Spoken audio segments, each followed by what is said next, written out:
That concludes that statement. The next item of business is a statement by Derek Mackay on support for business and the economy. The Cabinet Secretary will take questions at the end of his statement, so there should be no interventions or interruptions. I would urge all members who wish to ask a question of the Cabinet Secretary to press their request to speak buttons now. And I call on Derek Mackay. Thank you, Presiding Officer. I am pleased to make a statement to Parliament today on the support the Scottish Government is providing to business and our economy. As everyone across this chamber is aware, in common with England and Wales, a revaluation of business rates is taking place. This is the first revaluation since 2010 and takes account of the changes in property values during the economic recovery. It is conducted by independent assessors appointed by local government.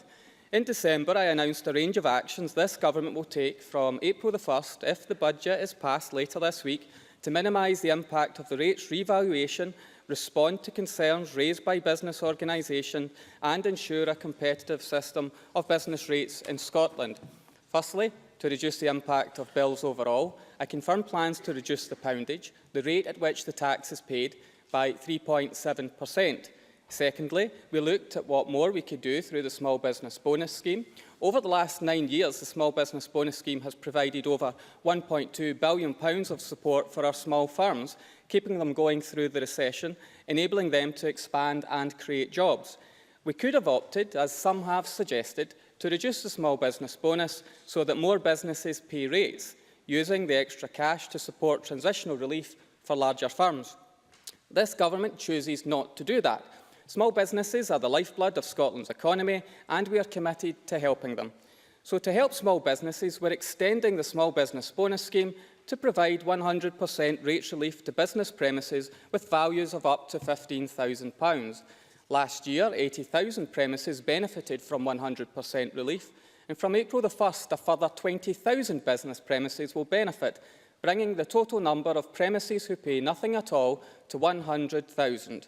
That is almost half of all rateable properties. A further 3,500 premises with a rateable value of between £15,000 and £18,000 will benefit from a 25% discount on their bills. That is the best package of support for small business in the UK, and it's one that I'm proud to deliver. Together, that package of support, along with other existing reliefs, means that more than half of all premises in Scotland will pay absolutely no rates at all in the coming year. In addition, I took a further step in the budget. I listened to concerns about Large Business Supplement and focused its impact on the very largest premises. I increased the threshold for payment from £35,000 to a rateable value of £51,000, meaning that 8,000 premises that would have been liable for the supplement, including as a result of the revaluation, will no longer have to pay that higher rate of tax. So by extending the small business bonus, reducing the poundage rate and restricting the scope of the Large Business Supplement, we're cutting business rates by £155 million in 2017-18. Indeed, the combined impact of these measures I've put in place will result in 7 out of 10 business premises in Scotland paying no rates at all or receiving bills that are either the same or lowering in the coming year. In total, reliefs in excess of £3 billion will be available over the 2017 revaluation period, around £660 million for next year. 7 out of 10 premises better or no worse off, and in most cases paying nothing at all. I believe that's a good deal for Scottish business. However, notwithstanding all of that, I recognise that in any revaluation, the bills for some will increase. I understand that it is difficult for those who face increases. In seeking to provide as much help as possible, the challenge for the Government is to find a balance that supports the economy, invests in public services and employment. Some argue that there should be transitional relief, which works by restricting the reduction in bills for many properties where their value has fallen in order to support those whose values have increased. With examination of such a scheme, we know that the biggest beneficiaries would be the very large utility companies. For example, a similar scheme to that last applied in Scotland would mean that 33 pence in every pound transferred in a transitional scheme from smaller businesses would go to utilities. So it would take money off medium-sized businesses in sectors like retail and offices to reduce the bills of the largest, richest companies in the land. I cannot, in good conscience, take that route, and I do not believe that anyone in this chamber, if they look beyond cheap political point scoring, realistically wants that to happen. However, I do want to do more to help, and in recent weeks we have been examining how best to do that. It has become clear that there are some sectors and regions where the increase in rateable values is out of kilter with the wider picture of the revaluation. The average rise across the hotel sector would, without action, be a 37% rise in bills, subject to release. That is significantly more than the next highest sector. Hotels and pubs also point out that the rateable value is assessed by reference to turnover, setting them apart from other sectors. Similarly, I've heard the concerns of businesses in Aberdeen City and Aberdeenshire in the office sector in light of the downturn in the North Sea economy. And I have listened carefully to the renewable energy sector, where the cuts to subsidies by the UK government puts their continued development at risk. I have listened and decided that we will act nationally to tackle the impact as follows. I can confirm to the Chamber today that we will now offer a new national relief that caps increases for hotels at 12.5%. And because we recognise that we must maintain fairness between hotels, pubs, cafes and restaurants, this will apply across those businesses too. That will benefit around 8,500 premises and provides proportionately more support to the sector in Scotland than is available in the rest of the UK. For Aberdeen City and Aberdeenshire, we will also lift the pressure on office premises by again applying a 12.5% cap next year, benefiting more than a further 1,000 premises.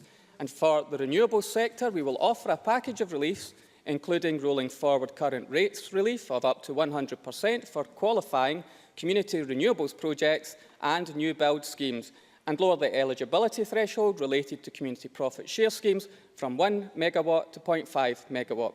We'll cap rates bills increases at 12.5% for small-scale hydro schemes up to 1 megawatt, and also offering a new 50% relief for district heating schemes. These support schemes must operate within the EU guidelines, within the maximum support limited by state aid de minimis to around £170,000 per business. However, that restriction will affect only the largest properties or chains. To further support the hospitality sector, I've discussed these issues with Ken Barclay, who is conducting a review of the business rate system and who will report his findings in July. He has confirmed that his group is aware of the issues raised by the hospitality trade and is actively engaging with the sector. This government will consider his report carefully, and where we can act swiftly, we will. I have worked with Aberdeenshire and Aberdeen City Councils, as well as others, to help them in using the power we gave councils to offer rates reliefs locally. Despite Tory opposition, Aberdeenshire Council have proposed a £3 million local rates relief scheme, and I know that Aberdeen City are set to debate proposals later this week. Other councils who are considering local schemes now know that the Scottish Government has provided extra local government funding at stage 1 of the budget bill, and we have acted on key sectors impacted by the revaluation. We acknowledge that there will remain some hard cases where individual or highly localised impacts present a challenge. By acting nationally, council resources have been freed up to provide support where local or individual challenges remain.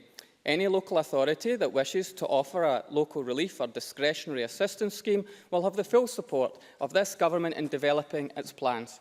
Presiding Officer, I have placed information in Spice this afternoon which sets out these changes. This government is ensuring that in light of the independent revaluation of non-domestic premises in Scotland, we are maintaining a highly competitive regime which will ensure 100,000 small business premises, half of all in Scotland, pay no rates at all. Around a further 3,500 premises will benefit from a 25% discount. 8,000 fewer large firms will pay the large business supplement. No restaurant, pub, hotel or cafe will see their rates bill increase by more than 12.5% on April the 1st. And that additional support is injected into the North East economy to recognise the impact of the oil and gas downturn. Our renewables sector has the full backing of this government, and we will take early action on receipt of the Barclay report to ensure that the rate system is fit for purpose.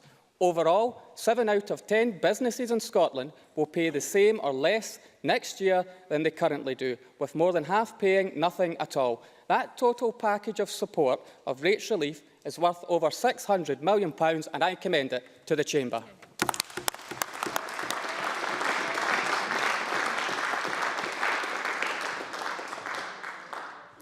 Thank you. There's a lot of interest in this item. If members can keep their questions and the answers as succinct as possible, we'll make progress. Murdo Fraser. Can I thank the Cabinet Secretary for advance sight of his statement. For weeks, the Finance Secretary has been denying there is an issue with business rates revaluation. For weeks, he and his colleagues have refused to act, despite all the evidence facing them. At last, he has been forced to come to this Parliament and offer some relief to some of the many businesses affected. Now, we all have examples of businesses affected. I know of hotels in Perthshire facing increases of hundreds of thousands of pounds in their annual bills. To the extent that the statement today addresses concerns in the hospitality and renewable energy sectors and in the North East, we welcome what is proposed. But it is all too typical of the actions of a government that, time and time again, falls asleep at the wheel and only wakes up when it crashes the car into the wall. Presiding Officer, 3 weeks ago, the Finance Secretary found £185 million, £60 million of which came from the business rates pool, to buy off the Greens so they would support his budget. Can he tell us today, firstly, how much the total package of measures announced will cost? And is that figure higher or lower than the £60 million he had lying in the business rates pool? Secondly, given that he is always telling us that there is no spare cash in his budget, where have these additional sums come from? Thirdly, is the cap on increases for 1 year only, or is it for the next 5 years? And lastly, is he open to providing additional help to other sectors beyond hospitality and renewable energy and out with the North East if they can demonstrate the hardship that this revaluation is causing them? Cabinet Secretary. Presiding Officer, I raised at the point in draft budget the early actions that this government would take on business rates as the evidence from the revaluation was unfolding. I think the only people that have been asleep at the wheel are the Conservative parties, who haven't just ignored the issue, but are now set, and they aren't even aware of this, who are now set to oppose the actions that this government will be putting in place to support businesses across this country. The Tories have opposed these actions. Now, I understand. I read a headline in relation to business rates. The MPs are revolting. Now, I'll let you think about that, but what the headline was referring to was Tory MPs revolting against their own government for what has happened south of the border, where there is a Tory-inspired transitional relief scheme in place. And what that transitional relief scheme in place south of the border has done has meant that those bills that should be coming down are held artificially high to pay for others, deeply unpopular south of the border. Murdo Fraser has said his budget demands publicly. If this was such an issue for the Conservatives, why didn't they raise it during the budget negotiations when I was delivering for business and supporting business through the revaluation? So it remains the case that whilst the Tories oppose, this SNP government delivers for business and delivers in lowering the poundage, increasing small business bonus, taking further out of large business supplement. But in terms of our further actions, at local level, councils have been working proactively with me to address those local and regional issues, and even there the Tories have opposed support packages for the range of sectors that Murdo Fraser has mentioned. You see, the hospitality sector has a justifiable case because the level of their proposed increases through revaluation and also the methodology used on turnover to arrive at their values. So it is fair to deliver a package to support that sector while supporting all businesses by lowering the poundage. The money, in terms of the resource that this is estimated to, well, I know the Conservatives are obsessed with money. We're trying to support all business and you're not interested in that. The estimated package should be around £30 to £40 million. In terms of non-domestic rates, as Murdo Fraser is well aware, we're addressing the forecast within the NDR pool balance, and these adjusted forecasts can be accommodated within that. So there is no impact on businesses. This is actions that government believe is absolutely right to take. So we'll promote the small business bonus scheme. We'll promote these additional reliefs and caps to support our economy and businesses at this time, whilst the Tories simply oppose measures which we've designed to deliver in good time, well in advance of the start of the financial year and as a consequence of the constructive and positive engagement that I have had as Finance Secretary in the Scottish Government. Jackie Baillie. I think the Cabinet Secretary would want to know that Alex Salmond was indeed the revolting MP. Could I welcome the Cabinet Secretary's statement and the complete turnaround in the Government's view of the crippling rates increases for businesses up and down the country? I have to say I'm positively dizzy with the speed of the U-turn, but I welcome it nonetheless. Because at a time of increasing economic turmoil, businesses in my constituency and across Scotland tell us that the rates rises would have led to job losses, and that's not something any of us want to see. The proposals to cap at 12.5% will be welcome relief to the many businesses affected. But foregoing revenue, which according to Spice is 60 million and not the 30 to 40 million that the Cabinet Secretary outlined, will cost in another part of the budget. So can the Cabinet Secretary tell me what he didn't really fully answer to Murdo Fraser? Is this package, when they've quietened down, Presiding Officer, is this package simply for 1 year and we face that cliff edge next year? If it's not new money, which the Cabinet Secretary said it wasn't, this is clearly underspend. Is he expecting more, or is this money simply from the back of his sofa? I suspect it is more smoke and mirrors from the Cabinet Secretary, but, Presiding Officer, finally, what about the NHS? They're having to pay at least 30 million extra in business rates against a backdrop of the most breathtaking cuts. What assistance is the Cabinet Secretary going to provide for our NHS? Cabinet Secretary. Well, first of all, Jackie Baillie will be well aware that it's this government that's proposing an above-inflation increase to the National Health Service as a consequence of our draft budget, and that's more than the Labour Party committed to during the course of the Scottish Parliament elections. I've made the point about transitional rates relief, how that doesn't feel like the appropriate measure, but what we're doing by putting in place a cap is, I think, the right balance that supports businesses without punishing others. I think it's a fair point that's made around trying to stop any job losses in our country. And I think that's why the range of actions that we've taken are the appropriate range of actions. When I launched our business rates policy, it was actually in Paisley, and the business I visited will now fall into the category where they pay no rates at all as a consequence of the expansion of the small business bonus. And their plan was to employ new workers and apprentices as part of that trade, and I think that that's very welcome. In terms of the timescales that I'm more than happy to cover, as Parliament knows, well, the Tories don't want to hear the answer. That's because if you were in power, there would be no support at all with the chaos that's going on south of the border that the Chancellor is trying to fix. But in terms of what's happening in Scotland, this very worthwhile package of measures, we take the budgets year to year, so it's a one-year budget. But in the context of revaluation generally being over a 5-year period, so revaluation lasts for 5 years, we're waiting for the Ken Barclay review. That will inform further decisions. But that cap for 12.5% that I've referred to in the statement is certainly for this financial year, and we'll consider any further issues around methodology, revaluation and other matters then when we receive the Ken Barclay review. And I think it's right to do that, and then we're better informed with the actual evidence to determine what the right way forward is for the next and future financial years. Can I just say I've been very generous with the amount of time given to open speakers and replies. We have got very little time left, so can I ask all the subsequent members who've got a question, cut the preamble, just ask a question, and then, yes, well, then we might get an answer. If you just ask a question. If you just ask a question, okay?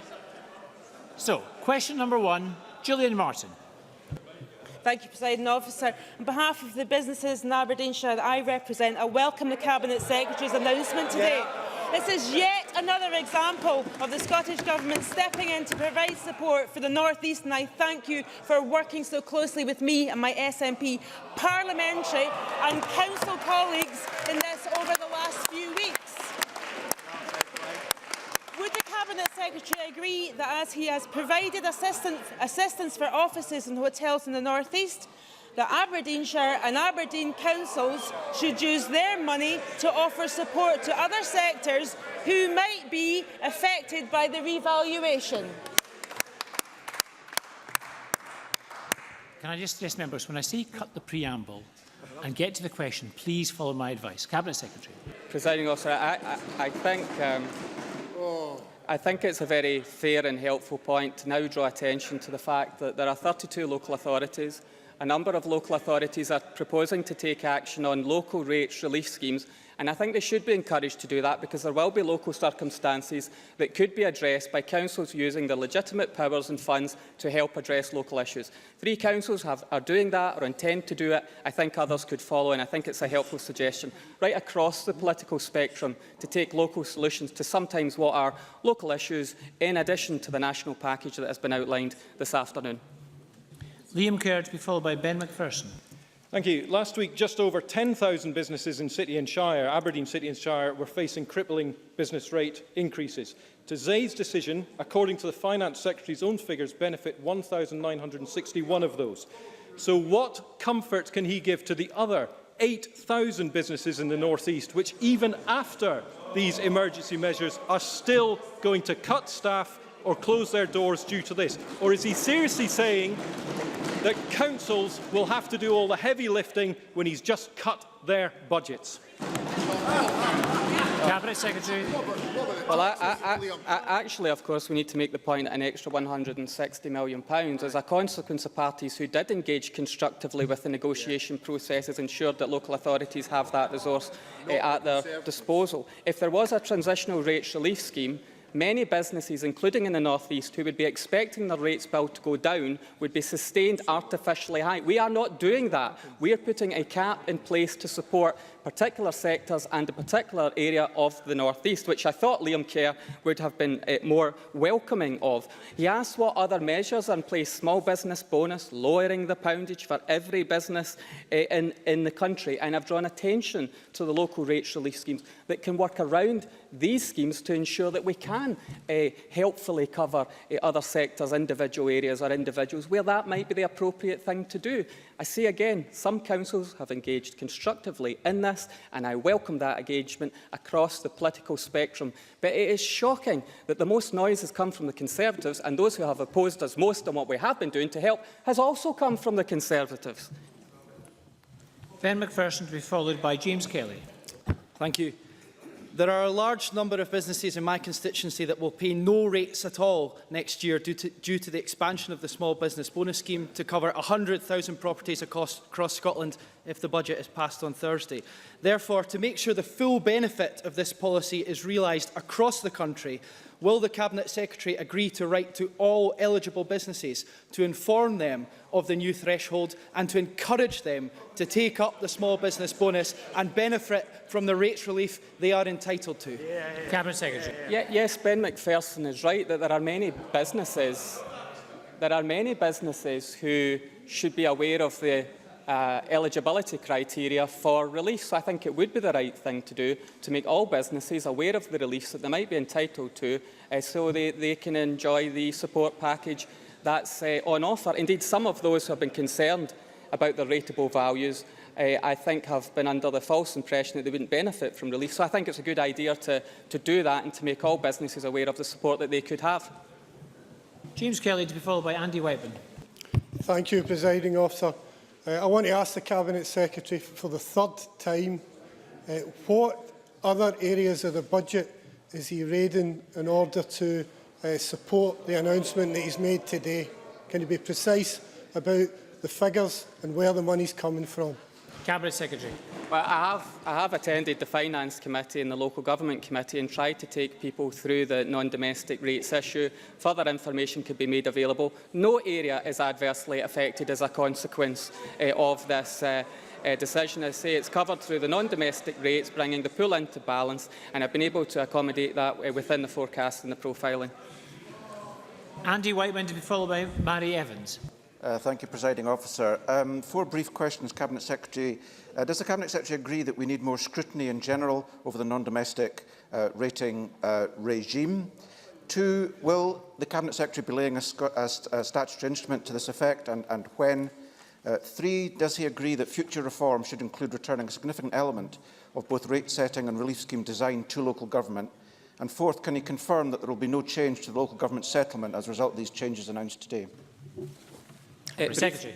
Briefly, Presiding Officer, on those 4, in terms of scrutiny of non-domestic rates, of course the Government's working in partnership with the Finance Committee and other experts in the field to look at budget setting, timetabling and other matters.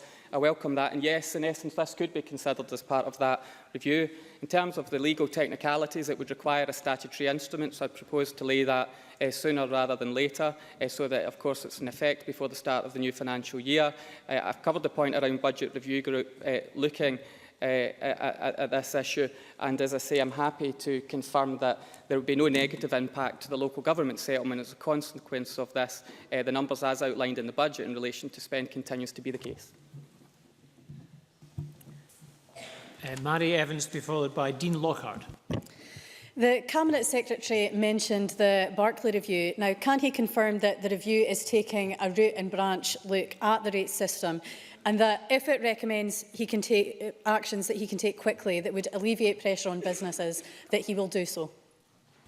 Secretary. Yes, Ken Barclay, I've discussed this with him, is looking specifically at these and other issues, and yes, the Government will act as swiftly as we can on his recommendations. Dean Lockhart, to be followed by Willie Rennie. Thank you, Presiding Officer. I also thank the Cabinet Secretary for confirming that this is a temporary one-year sticky plaster solution in classic SNP style. I welcome the new 50% relief for district heating schemes. However, the Cabinet Secretary will be aware that these cuts won't help those who generate their own electricity, such as many local whisky producers, a vital sector in the economy. As a result, will he undertake a review of business rates for those who do on-site generation? Cabinet Secretary. I think I welcome Dean Lockhart's welcome of what I've proposed this afternoon. I said I'll outline further information on the details of the relief schemes through SPICE, and that information will be available. If Mr Lockhart wants me to look further at other measures and schemes, then happy to engage with the member.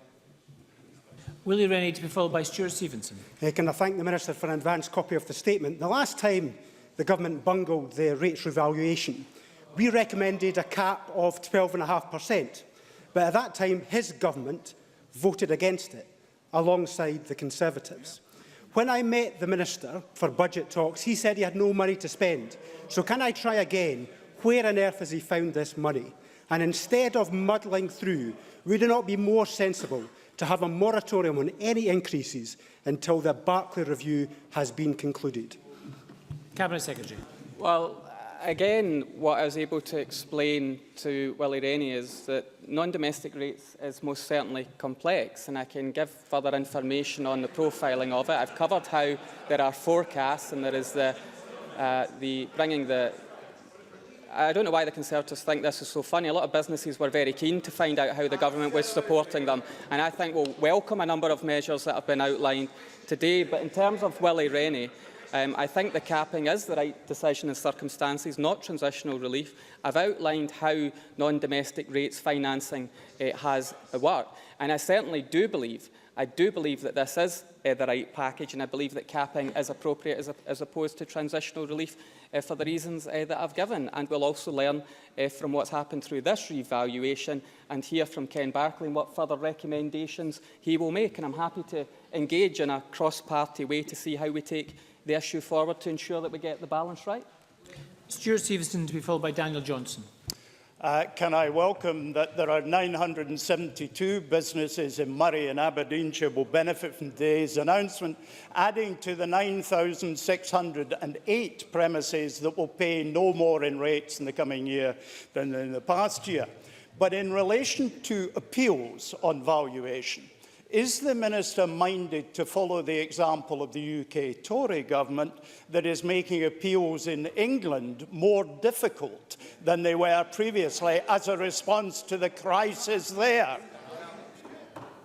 Cabinet Secretary. No, I don't have any proposals to introduce a charge, as is the case in England. However, I do think that obviously appeals boards will have to look at their capacity issues to ensure that they can manage appeals appropriately. That's a matter for them. But no, I have no proposals to introduce a charge for appeals, which is what the Conservatives have done. Daniel Johnson, to be followed by Richard Lockhead. Thank you, Presiding Officer. I'd refer members to my register of interest as a company director with retail interests in Edinburgh. We still lack clarity after a number of questions. Could the Minister please tell us whether or not it's £30 to £40 million that's implied by these measures, or £60 million as Spice sets out? And where is this money coming from? Is revenue spend being cut from elsewhere, or is this yet another round of underspend that the Cabinet Secretary has found? Cabinet Secretary. No, it's certainly not a spending cut, and I'll read out exactly and see if this assists with the Labour Party. As we've laid out at stage 1 of the budget, we're continuing to update the profile of the Scottish Government contribution required to bring the non-domestic rates pool into balance. This process has allowed us to meet the estimated cost of the additional support package announced today, and on checking, it's £44.6 million to be absolutely accurate.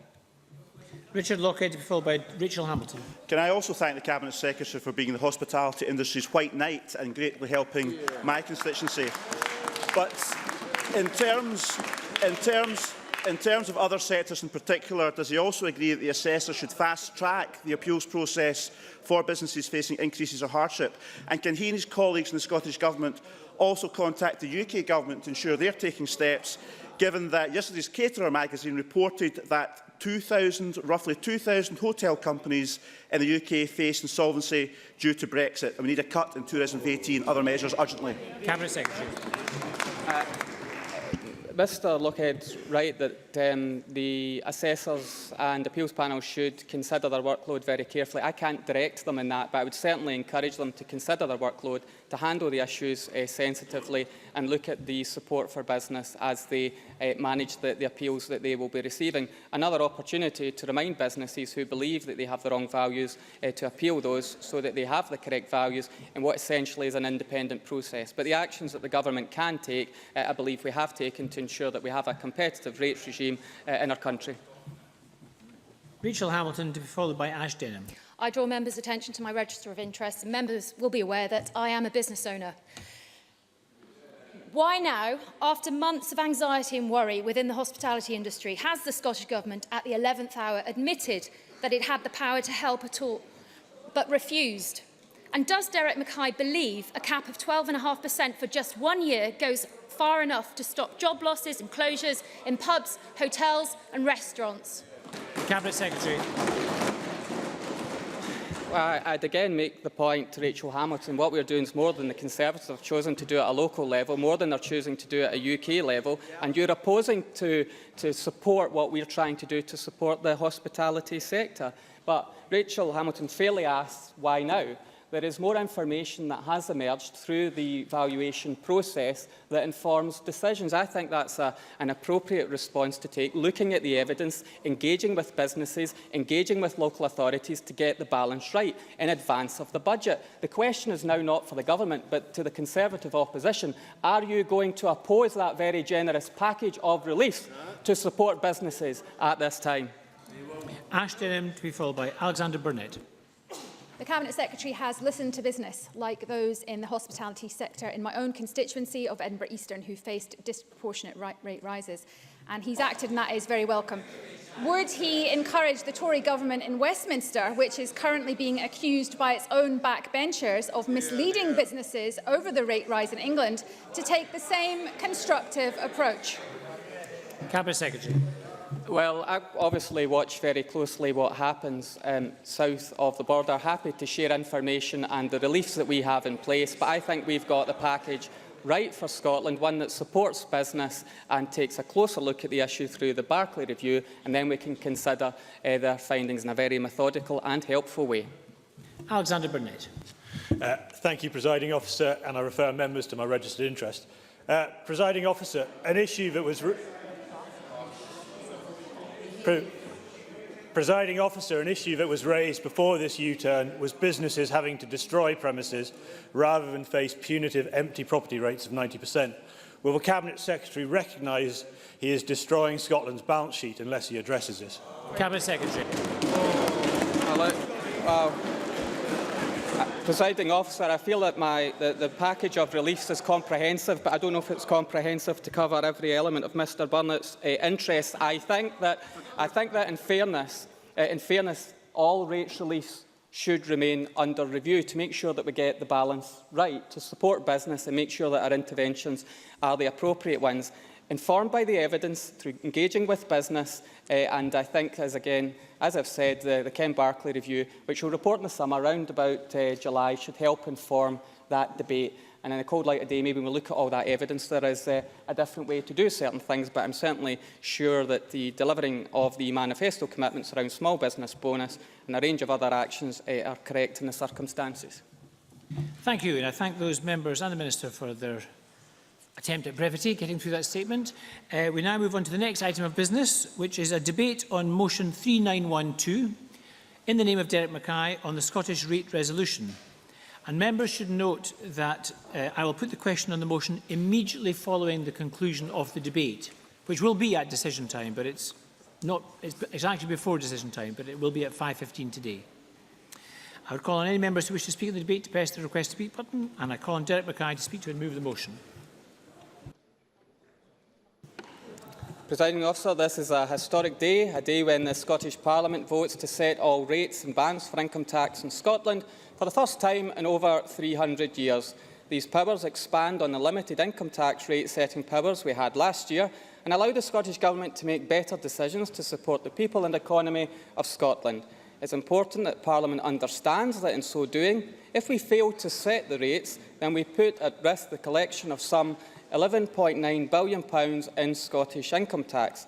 So let's be clear, this is serious business about the Scottish people looking to us to act responsibly to secure the best possible outcome for them. Parliament should be aware that I have written to the Presiding Officer about the procedural connection between the motion for the Scottish rate resolution and the budget bill. The effect of Rule 9.16.7 of the Standing Orders means that Stage 3 of the bill cannot begin until the Scottish rate resolution motion is agreed by Parliament.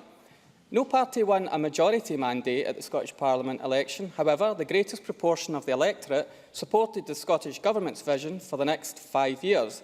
And so while I look to seek support from other parties to get the 17-18 budget approved, I have been determined to stay true to our income tax proposals, not only because I believe they are supported by a vast number of the Scottish electorate, but also because I believe they deliver the best outcome for the Scottish people at this time.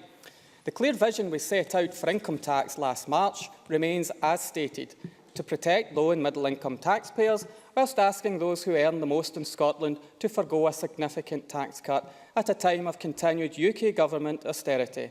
And as a result of constructive budget negotiations with the Scottish Green Party, the amended income tax proposals in today's resolution stays true to that principle. I give way. I'm grateful to the Cabinet Secretary for giving way. The Cabinet Secretary has argued in the past that it would be wrong to give a significant tax cut to the highest earning 10% of the population by following the UK approach on the higher rate threshold. Is he not privately, in his heart of hearts, quite pleased that we persuaded him not to give any tax cut to that richest 10% of society? Cabinet Secretary. Presiding Officer, I'll tell you what I'm privately and publicly pleased about, that it looks as if the budget is going to be passed this week with the right package of measures to support our country. But today I'm asking the Scottish Parliament to agree a Scottish rate resolution for the tax year 2017-18, which freezes all income tax rates, maintains the higher rate threshold at £43,000, protects those on low and middle incomes, ensures that 99% of taxpayers will pay no more compared to 16-17 on the same income. And that brings in an additional £107 million to be invested in public services in 2017-18.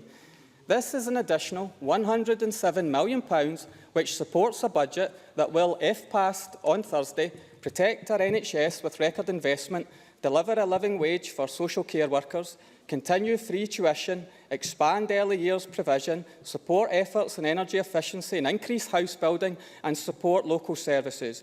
I remain convinced at this time these proposals are the best approach to take. This government will always be mindful of the impact that taxes may have on individuals. Tax powers are not a political toy, and they have an impact on individuals that we must consider very carefully. We are a government that recognises the importance of growing the economy, whilst raising sufficient revenue to fund further investment in our vital public services. Future revenues for the Scottish Government will be driven by both our policy choices and, of course, by the relative growth per capita in our tax receipts. And that's just one of the reasons why we continue to invest in Scotland's economy and its workforce to improve prospects for economic and employment growth. And we will not back income tax decisions that would cause any impediment to this. Tax should be progressive, and that is why it would not have been right to have had a significant tax cut for the highest Scottish earners at a time of Tory austerity. However, income tax policy should not undermine its own aims, and especially at this time should deliver the revenue it sets out to raise. And this is why we did not seek to raise the additional rate of tax. Both UK and international evidence suggests that a Scottish additional rate higher than the rest of the UK could significantly undermine Scottish income tax revenues. And the First Minister has directed the Council of Economic Advisers to keep this policy under review. However, we also recognise that those earning the lowest incomes, around 40% of Scots, do not pay any income tax. And so, the income tax system cannot help them directly. Instead, we're delivering alternative policies to support those on the lowest incomes.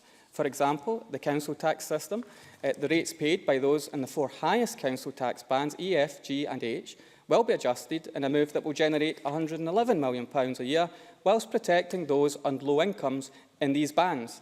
The reforms will also provide additional support to families on low incomes across all council tax bands by extending the relief available to households with children. This benefits up to 77,000 low-income families by an average of £173 per year, supporting an estimated 140,000 children. Our land and buildings transaction tax is more proportionate to the house price and means that the tax is fairer as it is based more closely on the buyer's ability to pay. Over 90% of home buyers will pay less tax compared to UK stamp duty or will pay no tax at all. And beyond the tax system, we remain absolutely committed to the living wage. As such, in 2016, Scotland remained the best performing of all the 4 UK countries, with the highest proportion of employees paid the living wage or more at 79.9%.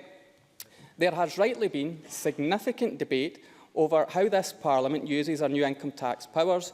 Significant debate, however, has led to little consensus. The Conservatives have reverted to an anti-devolution position. Others want to experiment with every tax lever in an almost careless and reckless fashion. But these extreme positions do not serve the Scottish taxpayer well. Our position is that at a time when the UK Government has cut the Scottish discretionary block grant by 7.4% in real terms since 2010-11 and remains committed to imposing further austerity at a UK level, now is not the time to add to the burden of low and middle income taxpayers as Labour would. That is why... Willie Rennie. In that context of a difficult financial settlement, is he not just a little bit disappointed that he's not taken the opportunity of the new powers that he has in his hands to invest in good public services like education and mental health?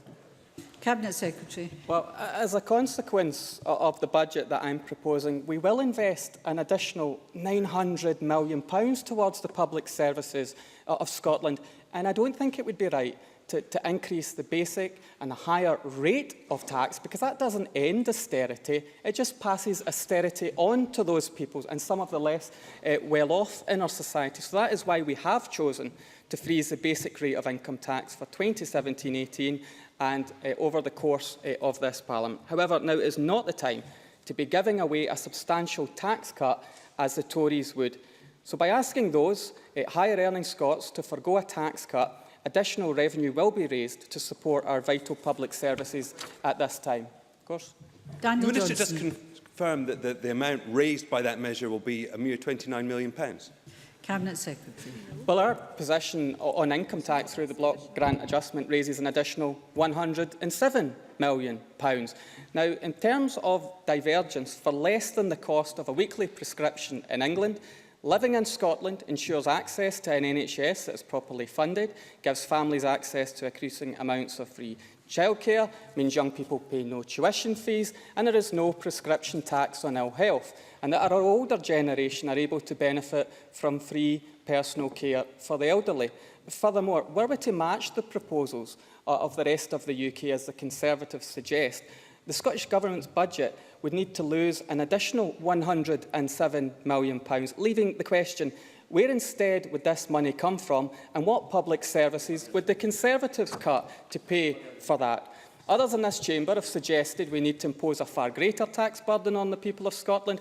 However, the budget that I'm proposing already delivers above inflation investment in the NHS, protection of public services that are free at the point of use, including free prescriptions, the support of our policy on free personal care, free higher education, no business rates for 100,000 small businesses, as well as additional investment in reducing the attainment gap and doubling of free childcare.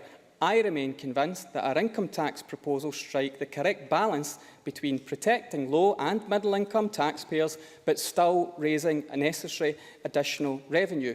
What the other parties must consider at this time is that if the Parliament was to fail to pass a Scottish rate resolution, then the consequences of Scotland's budget would be severe. So this motion protects those on lower incomes, delivers additional funding for our public services, makes economic sense at this point in time, and this should be a position supported all of those with Scotland's interests at heart right across the chamber. I move the motion in my name. Thank you very much, Cabinet Secretary.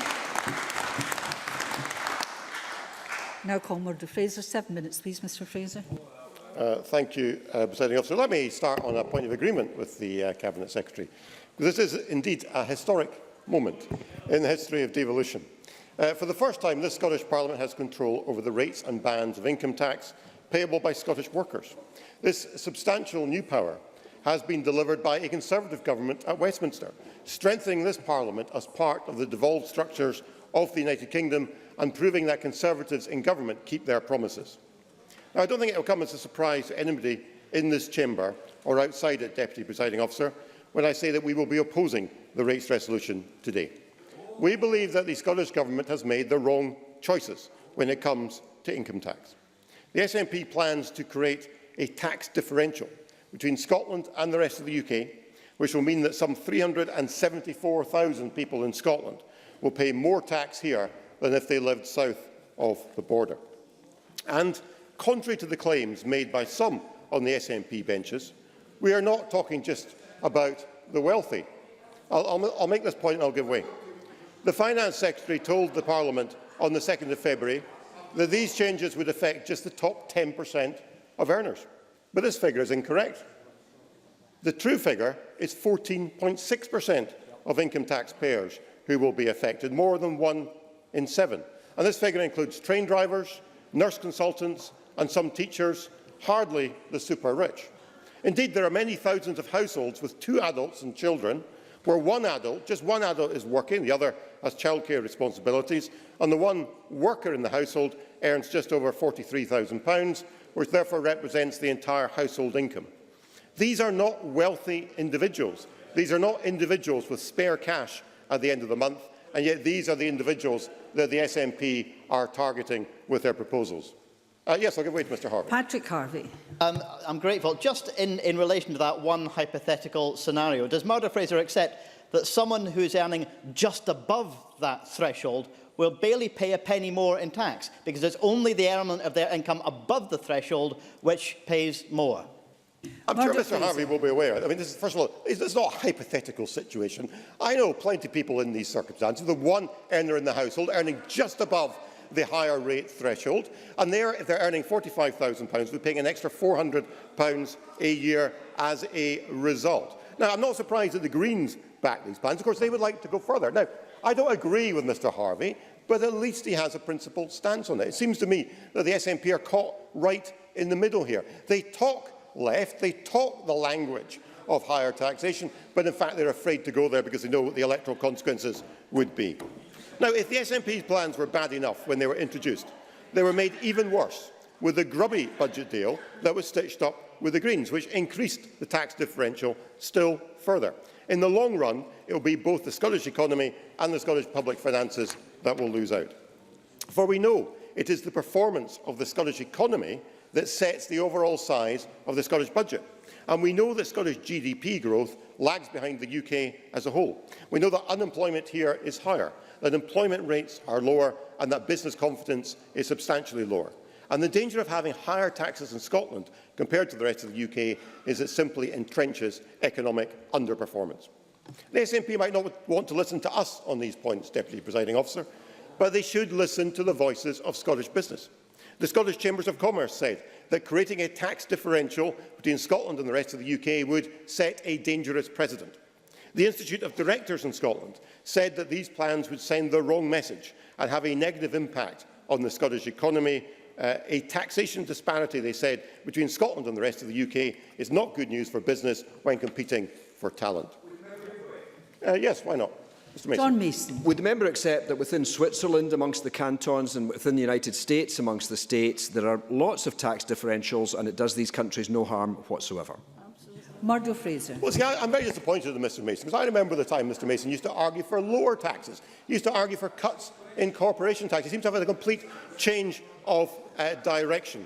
And I think we should, unlike Mr Mason, I think we should listen to voices in the business community who are telling us of their concerns about the tax route that his government is going down. Now, there will be those on the SNP benches, and we heard this from Mr Mackay just a moment ago, who argue that higher taxes are justified because there are better public services in Scotland, they would claim. And they will quote the examples of free personal care, free university tuition and free prescriptions. But what they don't tell us when making these points is that all these benefits existed before this tax differential was created. All these benefits exist because of the Barnett formula, which ensures that public services in Scotland are funded to the tune of over £1,200 for every man, woman and child in Scotland relative to the rest of the United Kingdom. And what do the SNP want to do to the Barnett formula, which pays for all these services that they value so highly? They want to tear it up. They want to take us out of the United Kingdom that provides the very funding settlement that pays for the services that they champion. Presiding Officer, these tax rises are the wrong choice. They are bad for Scotland, they are bad for Scottish families, and in the long run, they will hurt Scottish economic performance and the public finances.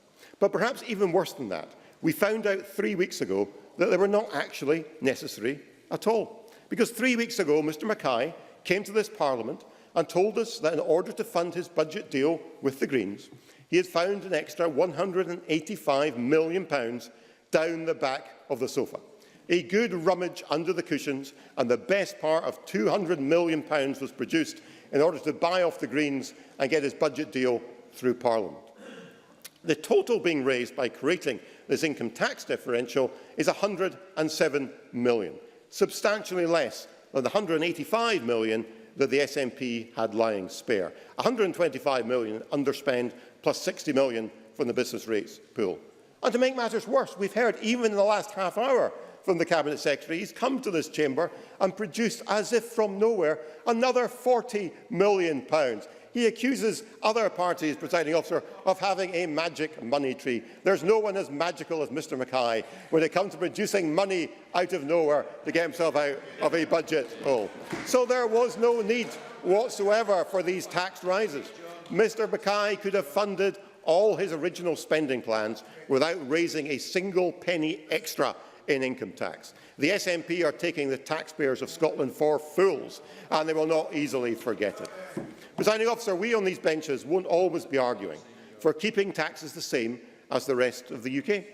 There are circumstances in which we will argue for lower taxes for Scotland to give us a competitive advantage, which is precisely why we are arguing for lower air passenger duty in Scotland to help grow the economy and grow tax revenues as a result.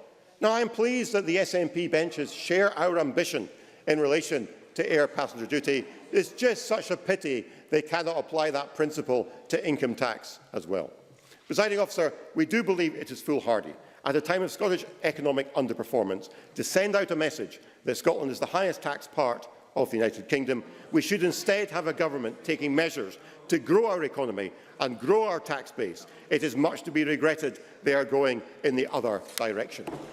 Thank you, Mr Fraser. I call Alec Rowley. 6 minutes or thereabouts, Mr Rowley. Thank you, Presiding Officer. I agree with the two previous speakers that today we in this Parliament make history by setting income tax rates in bands for the first time. This is not something we should take lightly, as there is a great responsibility on each of us in making such decisions that have a significant impact on the people of our country. There are, it seems to me, some key considerations for us as parliamentarians in reaching these decisions. The impact on household incomes, the impact on our economy, the impact on public services and the impact on inequality in Scotland. These are the key considerations for my party in approaching this motion today. In looking at household incomes, we must ensure that taxation is fair, based on the ability to pay and on the principle that you pay according to your means, so that those who are able to pay more do so through a fair and progressive taxation system. It was a fellow Fifer, Adam Smith, who said, and I quote, "The subjects of every state ought to contribute towards the support of the government as nearly as possible in proportion to their respective abilities." So in a time when we need investment in our economy, when we need investment in our country's greatest asset, its people, I would suggest that asking the top 1% of earners in this country to pay a 50p top rate of taxation is not unreasonable. Everyone benefits, and society as a whole will benefit from the return on that investment. And crucially, it is fair, it is just, and it is the right thing to do at a time when we have a massive skills gap in our economy, where we have an unacceptable gap in the levels of educational attainment between the poorest and the richest, and when we have growing inequalities in health up and down our country. Now, John Mason. I thank the member for giving way. Does he not think that immediately to jump to a 5p difference with England would be a rather risky jump? Does he not think it has to be lower to start with? Alec Rowley. Oh, I will expand on that. Now is the time to invest.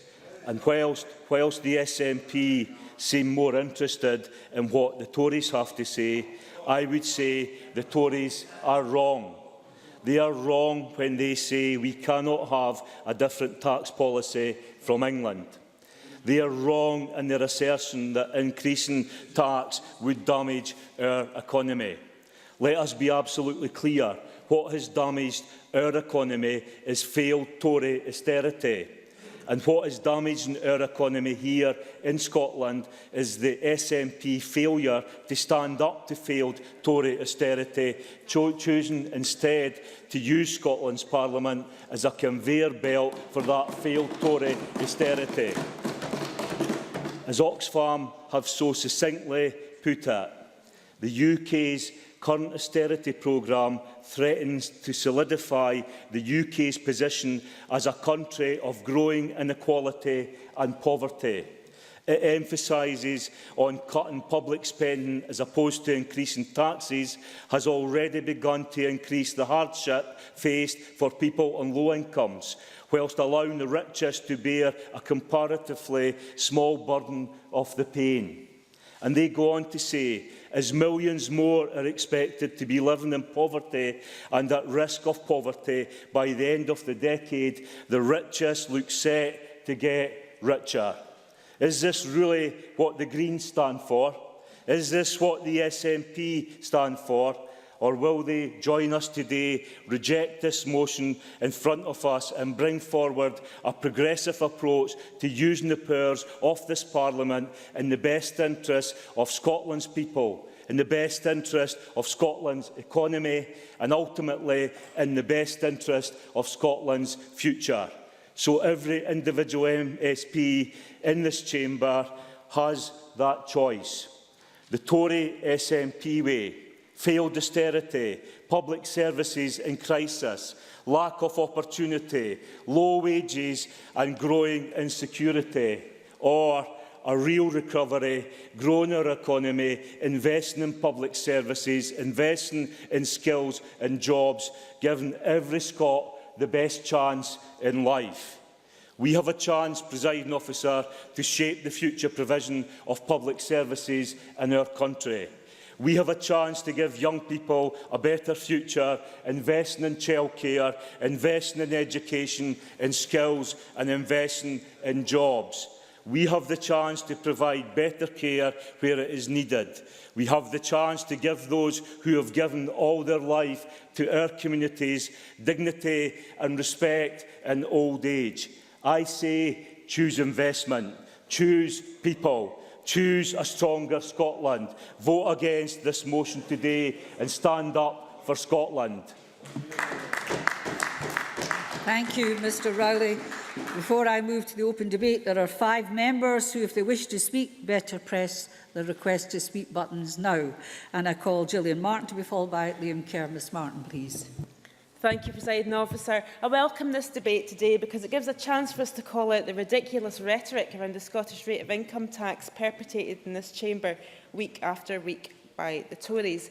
Every week we hear from the Tory benches scare stories that people will leave Scotland in their thousands because the Scottish Government has refused to pass on the same tax cut to the richest in their society that the UK Government deems so necessary. Fundamentally, this assertion shows a lack of understanding of our citizens. The vast majority of our citizens are decent, hard-working, honest people who value their public services and don't have a problem with taking a tax cut in order to provide the investment into our public services. And I would mention to Murdo Fraser's hypothetical family as well, you might want to mention to them that we're doubling childcare, so that second person can maybe get some free childcare and get back to work.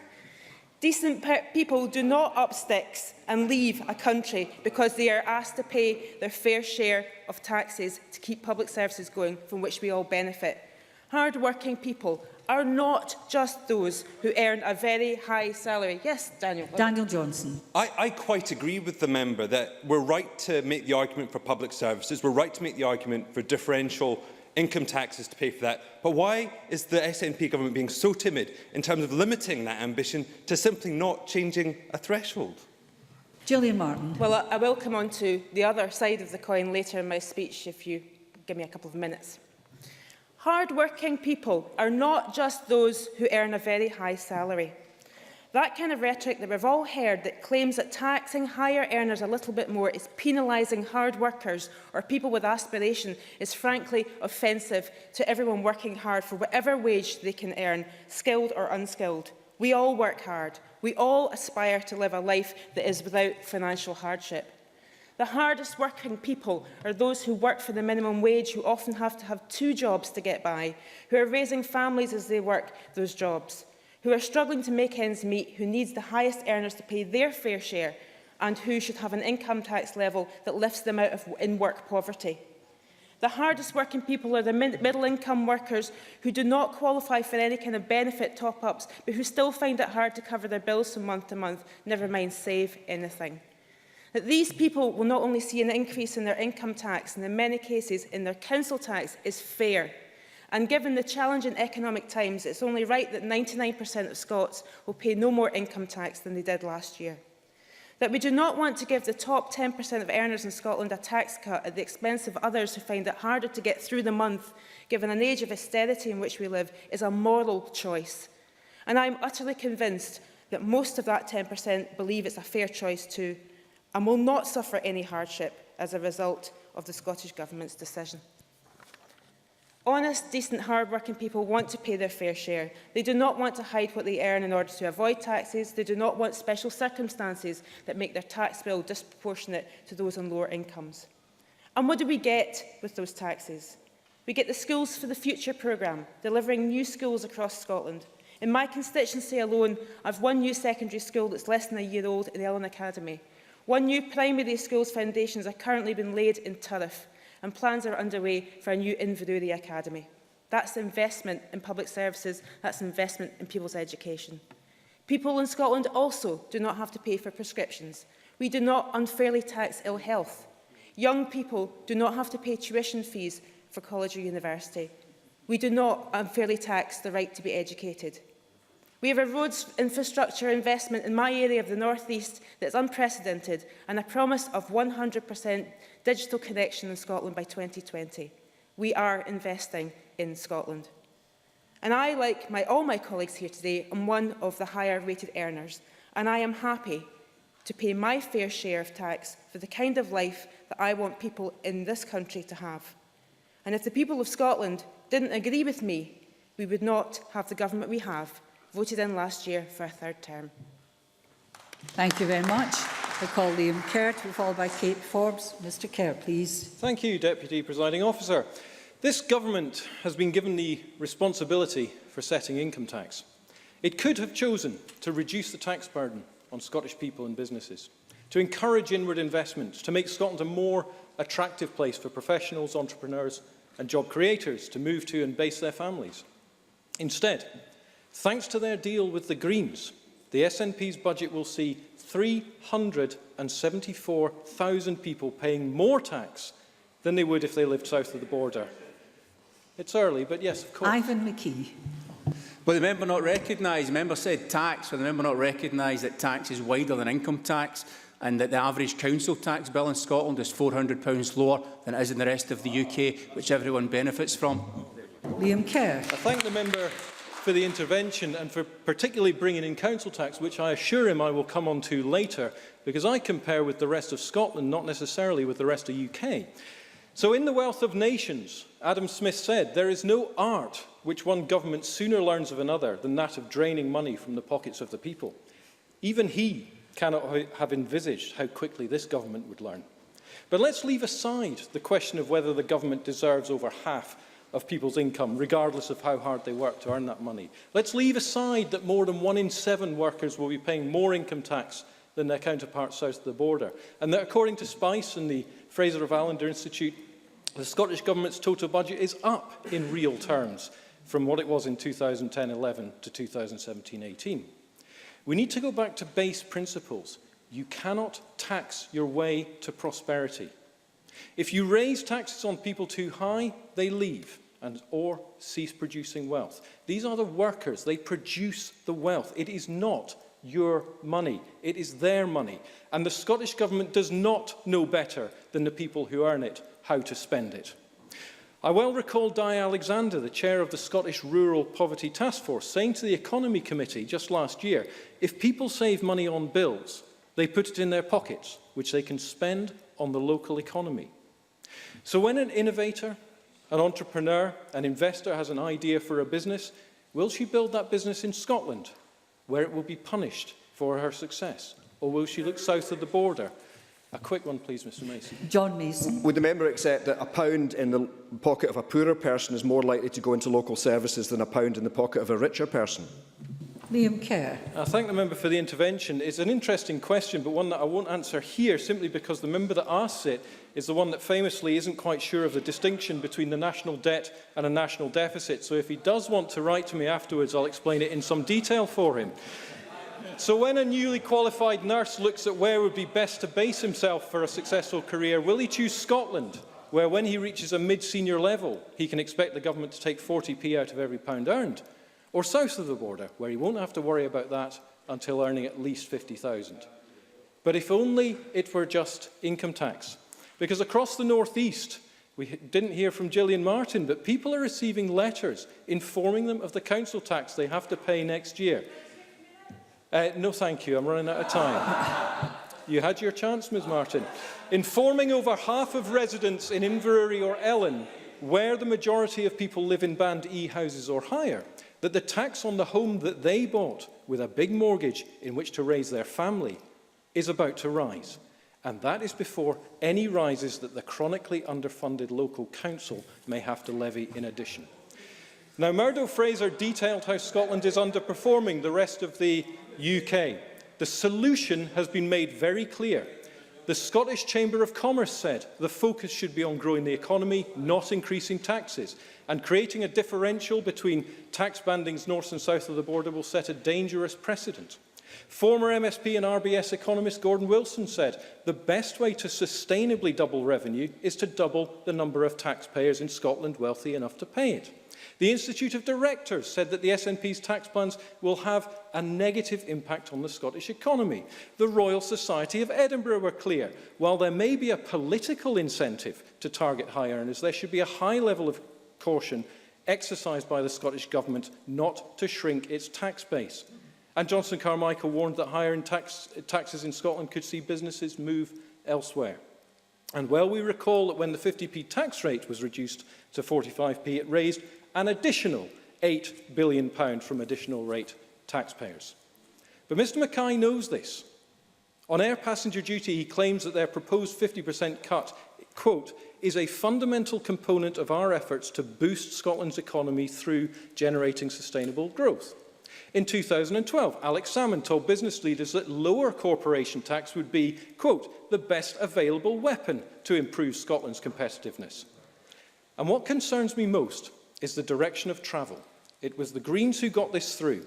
The Greens who want to tax everyone earning over 43,000, 43% of their income, 60% for those earning 150,000 or more.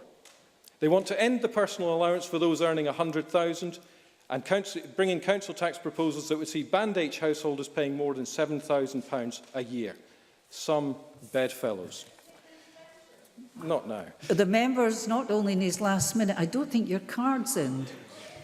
You can't tax your way to prosperity, but in an extraordinary irony, this government appears to be about to tax it to austerity. So we do not agree with the motion and we shall vote against it at 5:15 today. Thank you.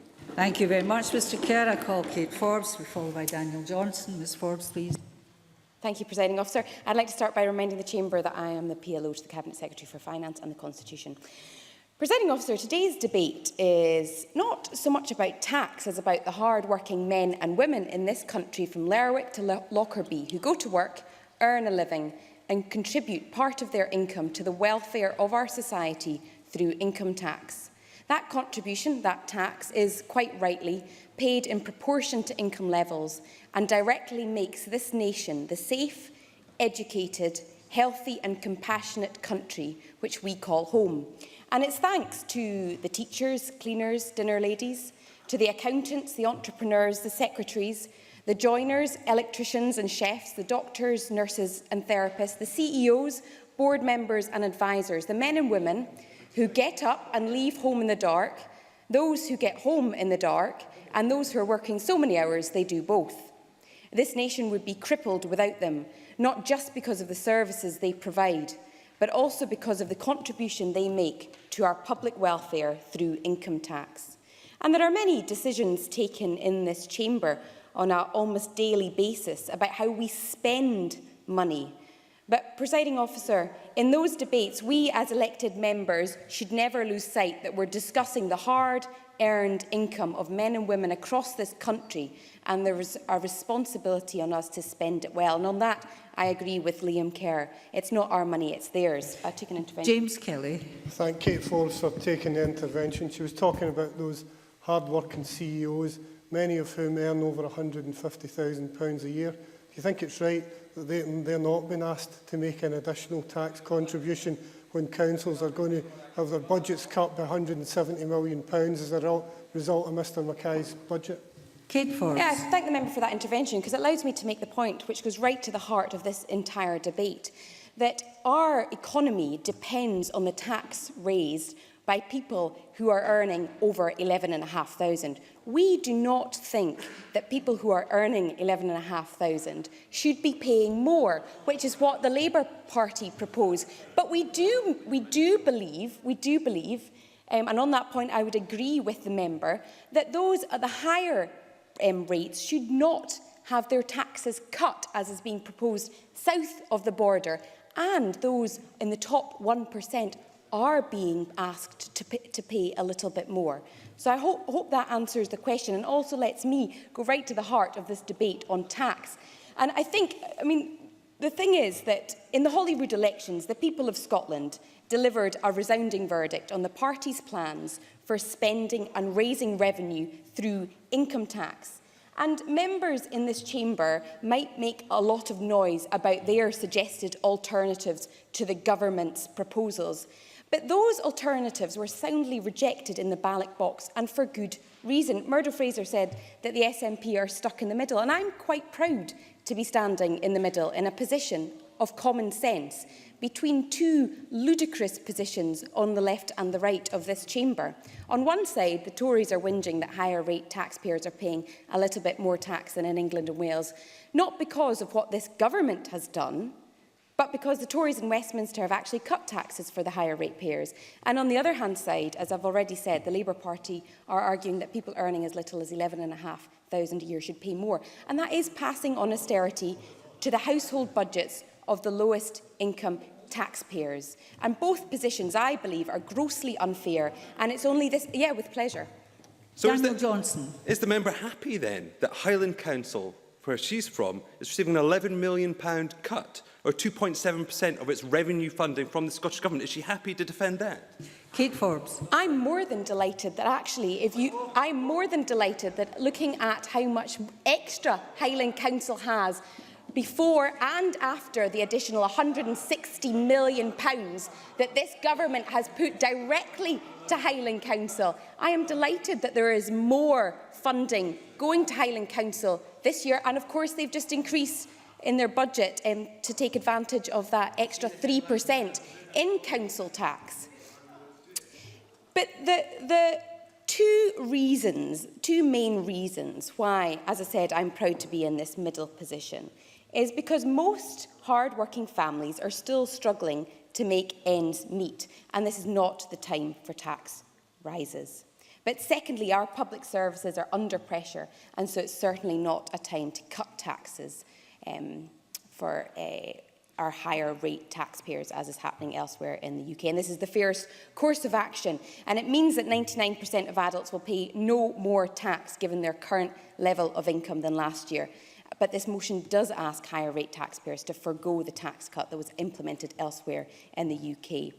And those in the top 10% of earners who are being asked to pay a little more than they would in the rest of the UK, approximately £400 more, are still benefiting from services which are free at the point of access: higher education, personal care, prescriptions and other vital services. Presiding Officer, the Cabinet Secretary mentioned earlier that it's been 300 years since this Parliament set the rates of income tax, and it's just under that since the birth of the slogan "No taxation without representation." Well, there is representation within this Parliament, elected last May on manifestos that were clear and accessible to the electorate, and the Government is sticking to our SNP election promises. We have the largest mandate in the Parliament and the most popular policy on tax, and we will stay true to our manifesto. Thank you very much. I call Daniel Johnson to be followed by Ivan McKee. Mr Johnson, please. Thank you, Presiding Officer. Budgets are about choices. Choices about what we want to spend our money on, choices about what we want to invest in, choices about the future of our country. And in that, there are two distinct facets. There's choices about where those tax revenues should be spent and invested, and choices which we now have in this Parliament about how and where to raise those taxes. And with those alternative choices, there are also alternative priorities. You can choose, as the Tories have been setting out, that you should minimise taxation, that there should be no different levels of tax in this part of the United Kingdom compared to others. Or you can take our view, which says that real competitiveness, real growth, needs strong public services, needs investment and needs infrastructure. And as Kate Forbes has just said, the SNP seem to be stuck in the middle. Even Murdo Fraser was damning the government by faint praise because they were essentially holding most of its income tax powers absolutely static. Indeed, the sole change in terms of threshold will only mean a £400 difference to higher earners. It will only raise £29 million in addition to the draft budget. And against a budget of £30 billion, that £29 million is only 0.1%. 0.1%. That is the size and scale of the ambition from this SNP Scottish Government. This Parliament was founded on the principle of making different decisions, different sets of priorities. And on this historic day, when we finally get to choose our own tax rates, set our own priorities, the SNP Scottish Government are choosing not to use them. Of course. John Mason. Except that we do not know what the behaviour change is going to be, and it's better to be cautious in the first place. Daniel Johnson. I agreed with the member the previous time he intervened when he said that differential tax rates were more than plausible within a single economy. I agreed with him that time, not this time. Because the reality is that the SNP chooses not to use its tax-raising powers, but pursues a line of argument in thinking that actually takes credit for forcing councils to raise their taxes. They talk about funding being available, extra money, from a hypothetical increase in taxes they don't control. Since 2007, the Scottish Government has made a virtue. They've crowed about freezing council tax. They want credit then and threaten councils with cuts to their revenue grants if they raise council tax. But now they want credit for forcing them to raise council tax. They can't have it both ways. It would be like the UK government taking credit for hundreds of £millions of additional revenue from the taxes that they were controlled, because that's 3% on top of income tax, LBDT, landfill tax would raise £375 million. We don't praise the UK government for £375 million in additional hypothetical spend, because that would be ludicrous. Ludicrous in much the same way that this Scottish Government is taking credit for council tax increases. But let's look at what this Scottish Government have chosen to do. And it's very clear when you look at the Level 2 budget lines. There is £169 million less going to local authorities from the Scottish Government. Those revenue grants are the largest proportion of funding to local government. Council tax only makes up less than 20% of council revenue. So when we talk about the total resources available, extra funding, those masks real cuts to the main source of income to local governments. And that's why it's so disappointing to hear the Greens time after time trot out the same lines. At the start of this debate, they talked about progressive taxation being a red line. And yet now they trumpet this extra funding, which turns out is just less cuts. And these cuts have real impacts. Since the SNP came to power, we've seen £1.5 billion taken from our communities, stripped from our local services. And we've had SNP member after SNP member dismiss those cuts as local inefficiencies, decisions that councillors make, the people employed by councils, nothing to do with them, everything to do with local councillors. And we see those impacts. We see them in our roads, filled with potholes because councils can't afford to maintain them. We see them in our hospitals as people can't get home because care packages aren't available. And we see it in our classrooms with battered textbooks and insufficient resources in them. Because the reality is this: 44% of local government spending goes to education. So this budget is about future growth built on public services. And there is no more important public service than education. And the reality is this: those £1.5 billion worth of cuts have resulted in 4,000 fewer teachers, 800 fewer teachers in maths and science alone, and 1,000 fewer support staff, and fundamentally have led to a cut in the future of our country itself. This is indeed a historic day, and it is also an historic missed opportunity. This was an opportunity to make a different set of decisions, to show how we value our public service, show how we can invest in them to our future, rather than simply passing on Tory tax plans with a little bit of a tweak, with no change in rates, a tax system that is simply no more progressive than the one they inherited. The party over there used to believe in using the levers available to it to make a different set of decisions for our country. It is a shame today that the reality is they believe in leaving well alone and don't have the courage of their previous convictions. Ivan McKee, followed by Gordon Lyndhurst. Thank you, Presiding Officer. While this debate today marks an historic step forward in the powers of this Parliament, we should not forget that key taxes and levers of economic control are still determined elsewhere. Scotland's Parliament is still denied, for now, the right to set income tax rates for dividends or for savings income, a point I'll come back to later. And we are denied, for now, the right to control most levers which can stimulate the economy, including corporate taxation. However, within the limitations of the powers we have, this government has brought forward a budget that is balanced and fair and is reflected in this Scottish rates resolution. It conforms with the manifesto commitments on which we were elected last year. It takes into account the principle of the ability to pay, protecting law. When you got James Kelly. Can I just ask, were you elected on a manifesto commitment of cutting council budgets by £170 million? Ivan McKee. As Mr Kelly well knows, the total amount of money getting spent on local services is significantly more than it was last year, and there's a number of things isn't including in his calculations, and it would be good for him if he did include everything that's relevant to that, including the attainment fund, £120 million, £2 million plus of which is going to Malin-Provan constituency. This budget takes into account the principle of ability to pay, protecting low and middle income earners and asking those in the top 10% of earners to forgo a tax cut. It uses the tax levers we have to generate the revenue required to fund our public services, essential to... On you go. Anna Sarwar. Taking an intervention. This week, Glasgow City Council set its budget, and within that budget there was a £53 million cut that was imposed by the Scottish Government. Will he utter a single word of opposition to cuts to the communities that he's supposed to represent? Ivan McKee. As Mr Sarwar well knows, there's an extra more than £20 million going in as a result of the attainment fund. There's more money going in account of the social care fund. And, of course, there's money to be raised from the increases in the bands and the higher rate council tax, which has got an impact on the revenue to Glasgow City Council as well. And he knows that fine well. And this budget is based on sound economic principles.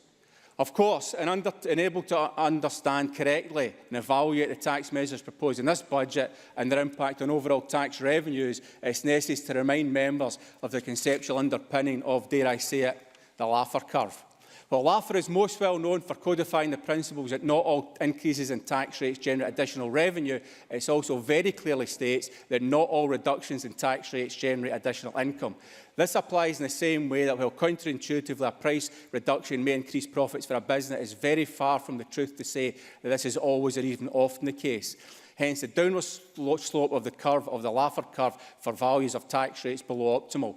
Were that not the case, and if we followed Mr Fraser's logical extension, then maximum tax revenues would occur at the point where tax rates actually equal zero, which, of course, is a complete nonsense. Failure to grasp that point reinforces the Conservative Party's lack of credibility in understanding these economic matters.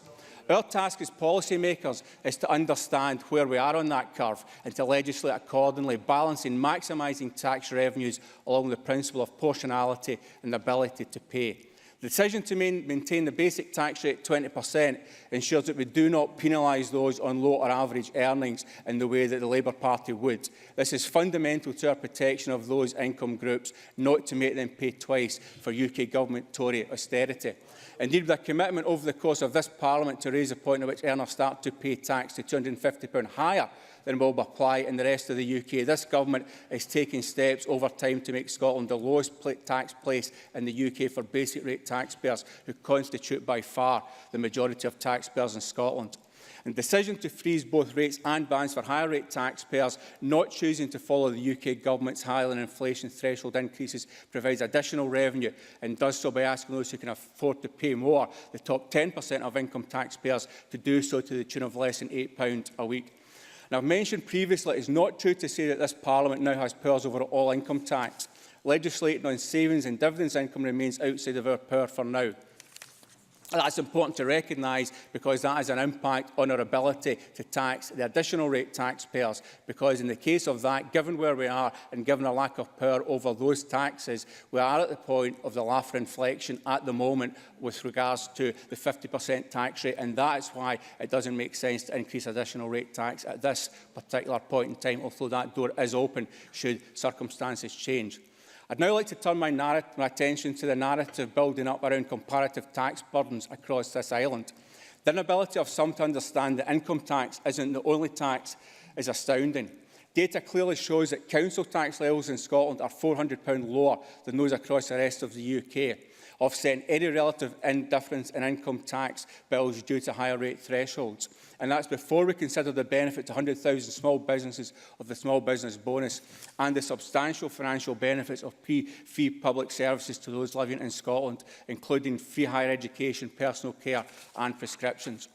In conclusion, Presiding Officer, it's important to recognise that what this budget does is to maintain a balanced, effective, fair and proportionate tax policy that meets the objectives of maximising revenue for public services while protecting the pay packets of low and average earners. The Scottish Government's budget ensures that the people of Scotland continue to benefit from the best deal on tax and public services anywhere in the UK, and that Scotland continues to be an attractive place to live, work and do business. I call Gordon Lyndhurst to be followed by Patrick Harvey. Deputy Presiding Officer, as Winston Churchill once famously said, for a nation to try to tax itself into prosperity is like a man standing in a bucket, trying to lift himself up by the handle. This government seems oblivious to that statement of the obvious, and its handle on the economy is set to snap if it ignores the warnings dished out from industry experts. To those watching, Derek Mackay may seem less like a knight on a white horse coming to the rescue of the country from the measures he himself has imposed, rather more like a cartoon character sitting in a sailboat, blowing hot air into the sail, but refusing to pick up the oars and simply willing the boat on. Or perhaps this government has had enough of experts. That must have been the prevailing feeling of those who watched as stakeholder after stakeholder commented on the Finance Secretary's budget proposals. Reference has already been made to the Scottish Chambers of Commerce, to the Institute of Directors in Scotland, and to those who work hard to keep the wheels of our economy running smoothly. Those who have warned of the consequences of failing to incentivise living and working in Scotland. Rather than seeking to increase revenue, this budget seems to single out and negatively target success.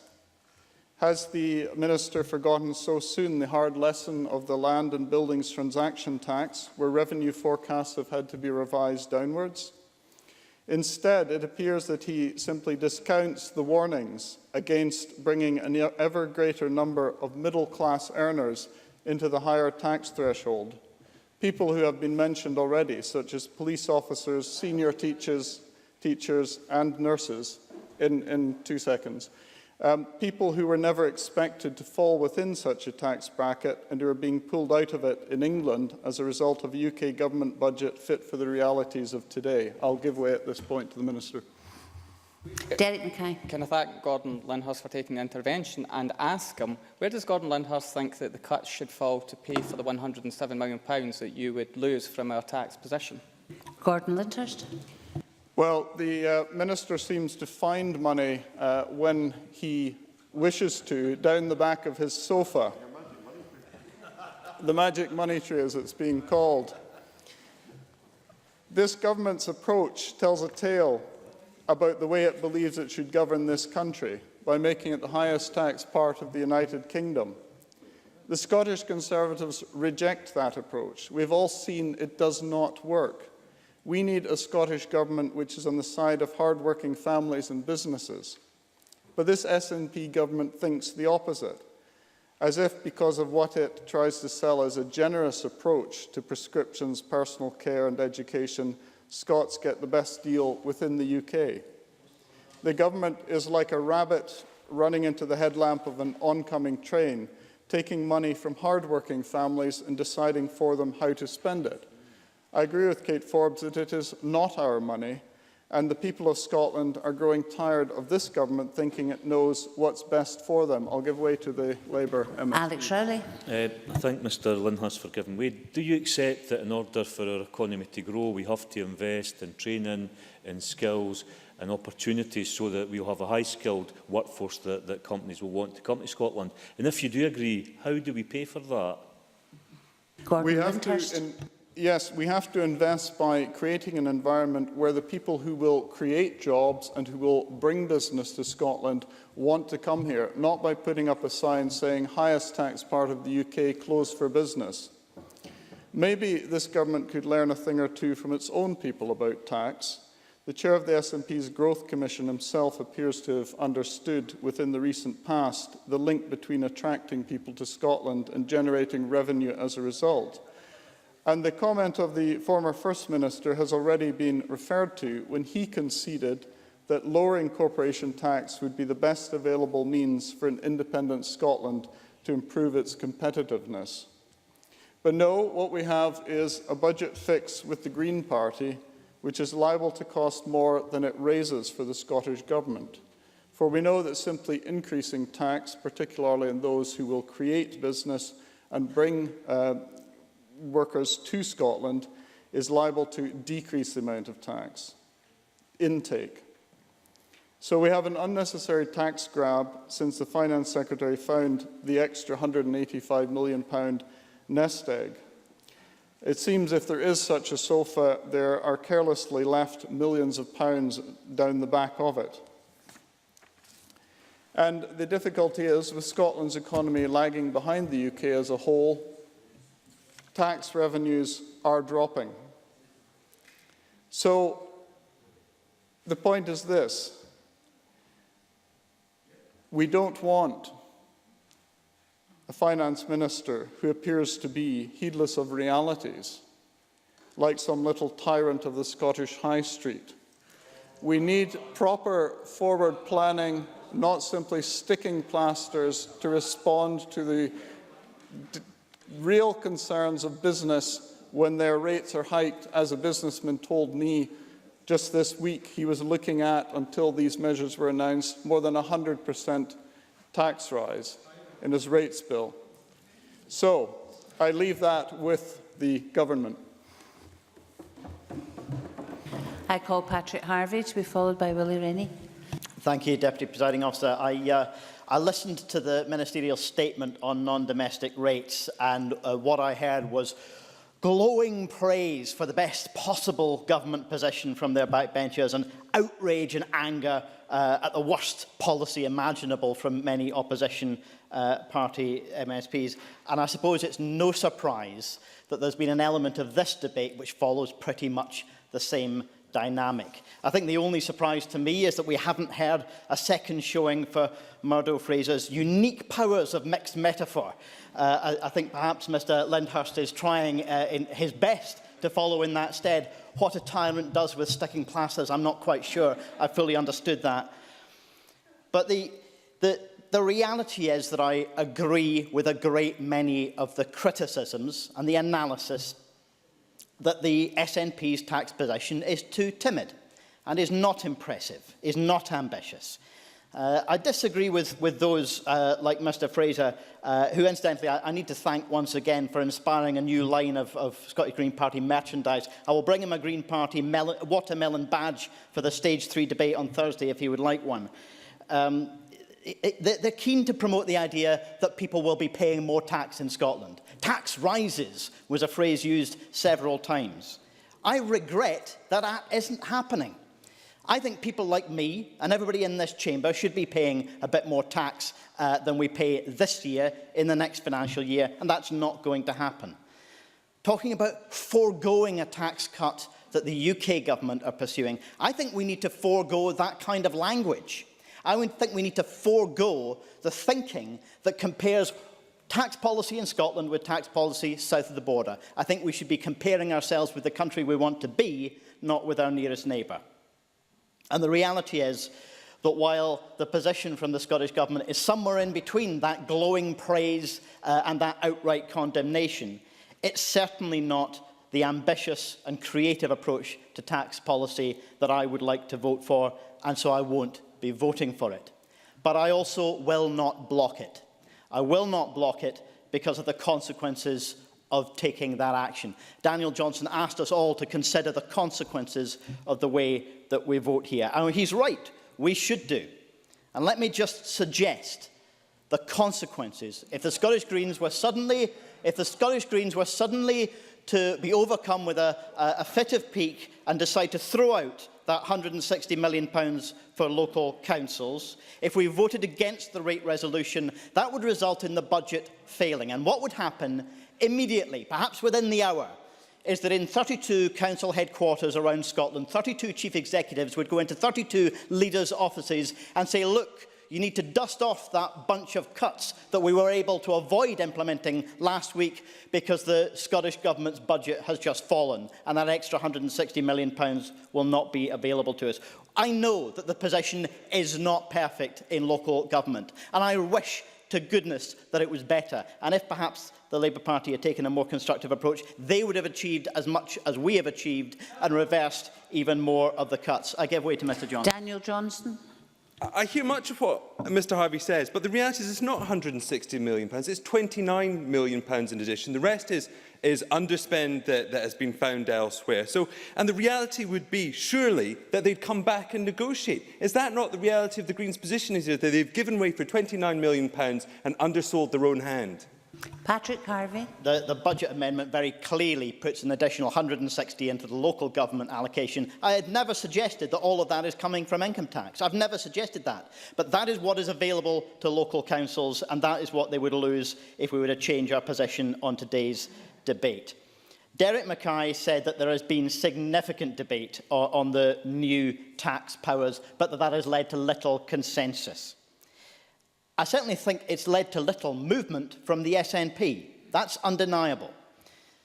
I don't think it's enough, though, for the party in government to complain at the lack of consensus from others. The SNP, in being asked to justify its position repeatedly, just seeks to hark back to a manifesto which it knows did not gain majority support or return them a majority in this chamber. But I want, in justification for this, more than merely a reference, a page number and a paragraph number. I want reasons that I can understand. And in asking the Cabinet Secretary for Finance for those reasons, I think about the closest we got was, this just about feels right. That was a line that he used in committee. Well, that simply isn't good enough. Look, I agree with the criticism of the policy of raising the basic rate. Raising the basic rate would increase tax being paid by low and middle earners, and I don't think that is justified. But there is also no reason to keep only one basic rate, from that personal allowance level right up to the higher rate threshold. There's no reason that we need to be limited in that way. We should be more creative, and the Greens proposed that. We will continue to do so. And I know that there are concerns over the possibility of tax avoidance at the additional rate, the very top rate.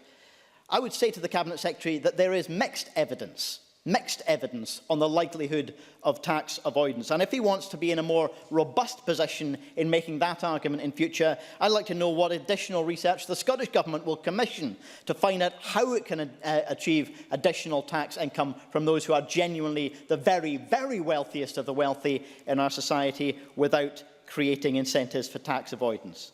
But at the higher rate, there is no such evidence that there would be a tax avoidance, a behavioural effect from additional revenue being generated from the higher rate. And I think it is undeniable that in future, including at local government level and at national government level, we're going to have to use all of our tax powers in a more creative way. This debate is only going to get more difficult as this session of Parliament wears on, not just because of the expectation of higher inflation, which will reduce the public spending power and give rise to justifiable demands for a more generous pay settlement in the public sector as well, but deeper cuts coming down the line from UK level, as well as dubious, highly dubious proposals for tax cuts like that to APD from the Scottish Government. This debate is going to become even more difficult in future years if the government is unwilling to revisit its dogged refusal to shift from a status quo tax position. Greens, as I say, will not block the rate resolution tonight because that would endanger something even more important. But as the debate goes on this issue, we're going to have to see more credible position from the SNP in future years. I call Willie Rennie to be followed by Marie Todd. We've just had an interesting explanation from Patrick Harvie about what he's going to do this evening. It probably is one of the most highly principled abstentions the world has ever known. But his party is letting this budget through. He is responsible for that budget and he needs to own it, rather than skulking behind an abstention and believing that absolves him from any responsibility. The Greens, no. The Greens have made little impact on this budget. In what must go down as one of the worst negotiations, the Greens conceded even before the SNP had offered them a single penny. Feeling sorry for them, Derek Mackay threw them a few crumbs from the table.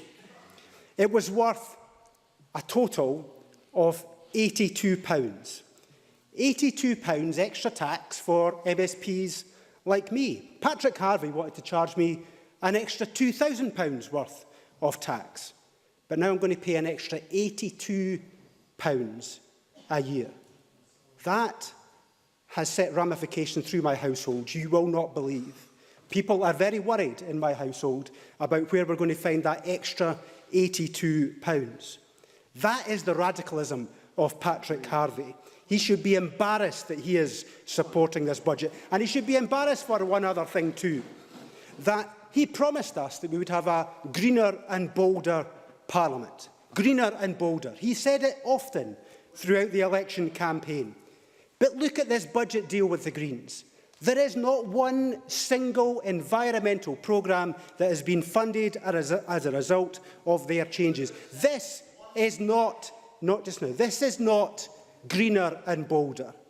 This is grey and timid, and Patrick Harvie should be ashamed of what he has agreed. I'll take an intervention. Go on.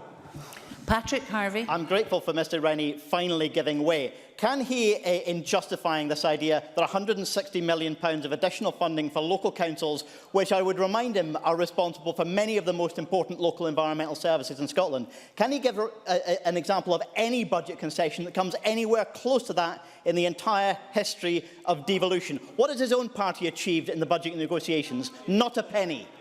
Willie Rennie. He said that with a straight face. As we've discovered today from the statement earlier on, Derek Mackay had that money already. He was always going to spend that money. He had no intention of just storing that money. Patrick Harvie never negotiated that extra money.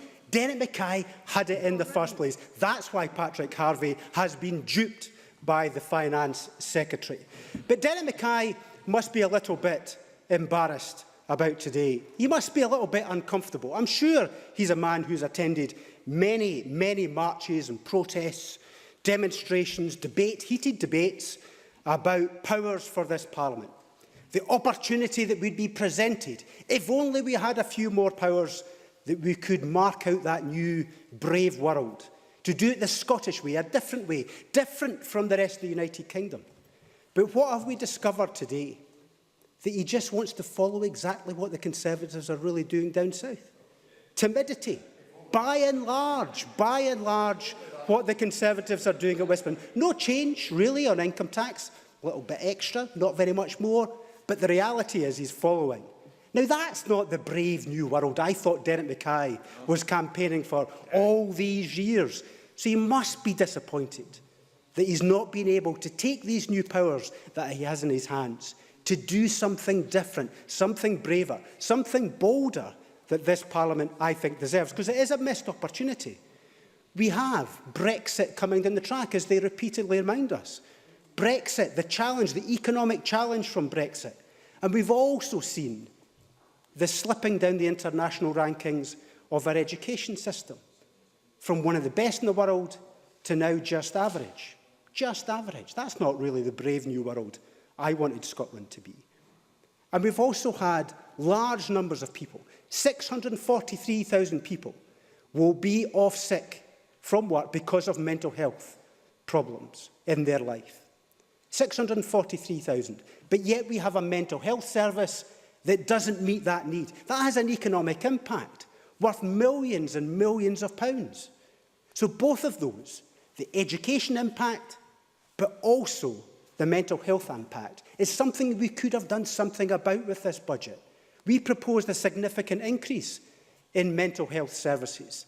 That would help the economy. It would get people back to work. It would mean businesses would have the skilled workers that they needed.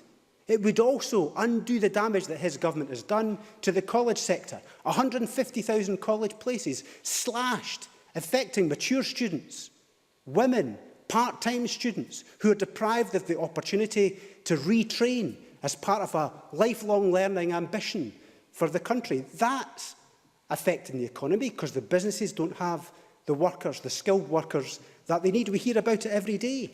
So I reject the budget, the rate resolution today. I don't think it is matching the opportunity that this Parliament has. But I also reject the Conservatives' belief that the only way to grow the economy is to have a race to the bottom, to have ever lower tax. They've now joined in on air passenger duty in a race to the bottom.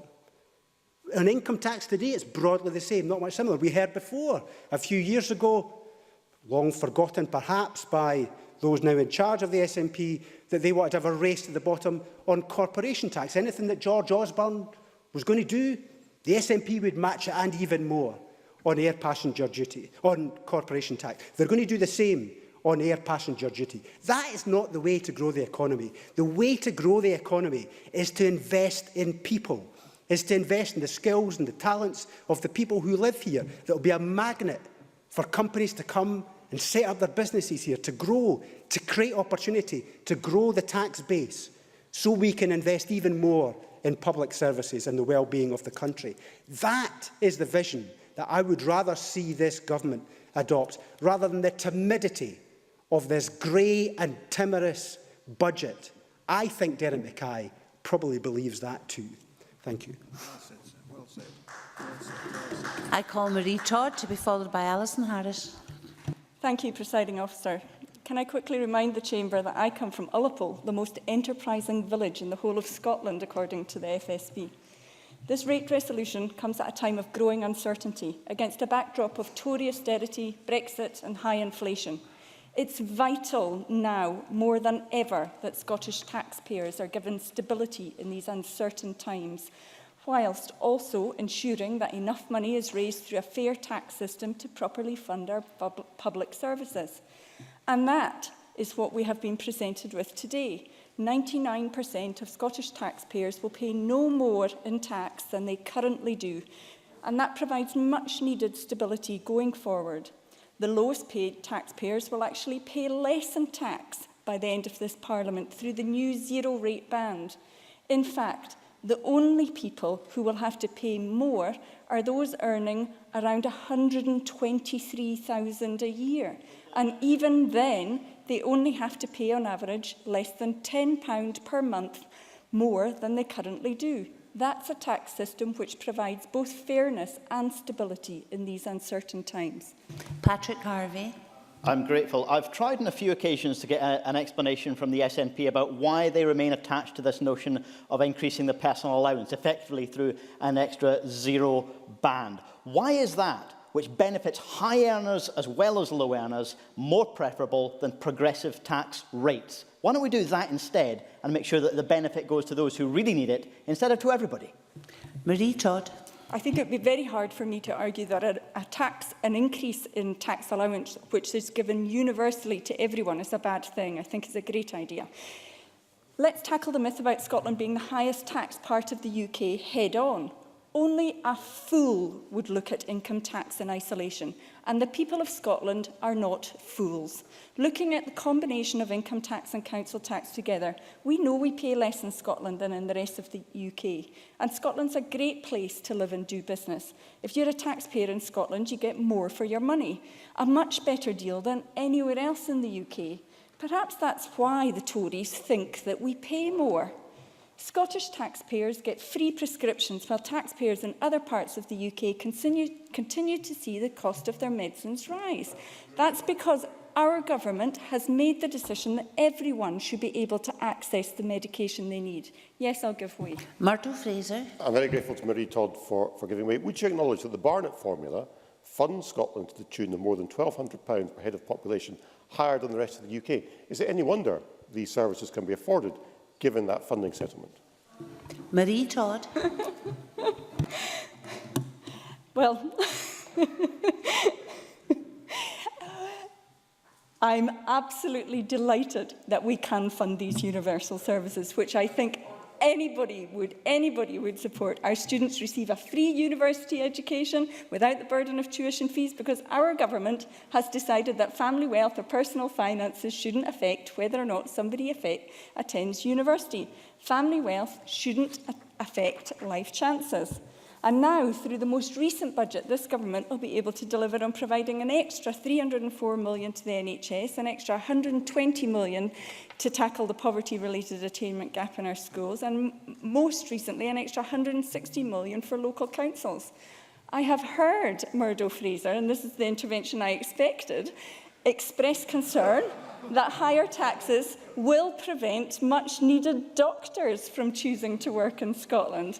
And can I assure Mr Fraser that, having checked with my medical colleagues, they choose to come and live here because of the quality of our health service, the quality of our medical research and education, and the universal opportunities for their children. High-quality public services make us an attractive place to live and do business.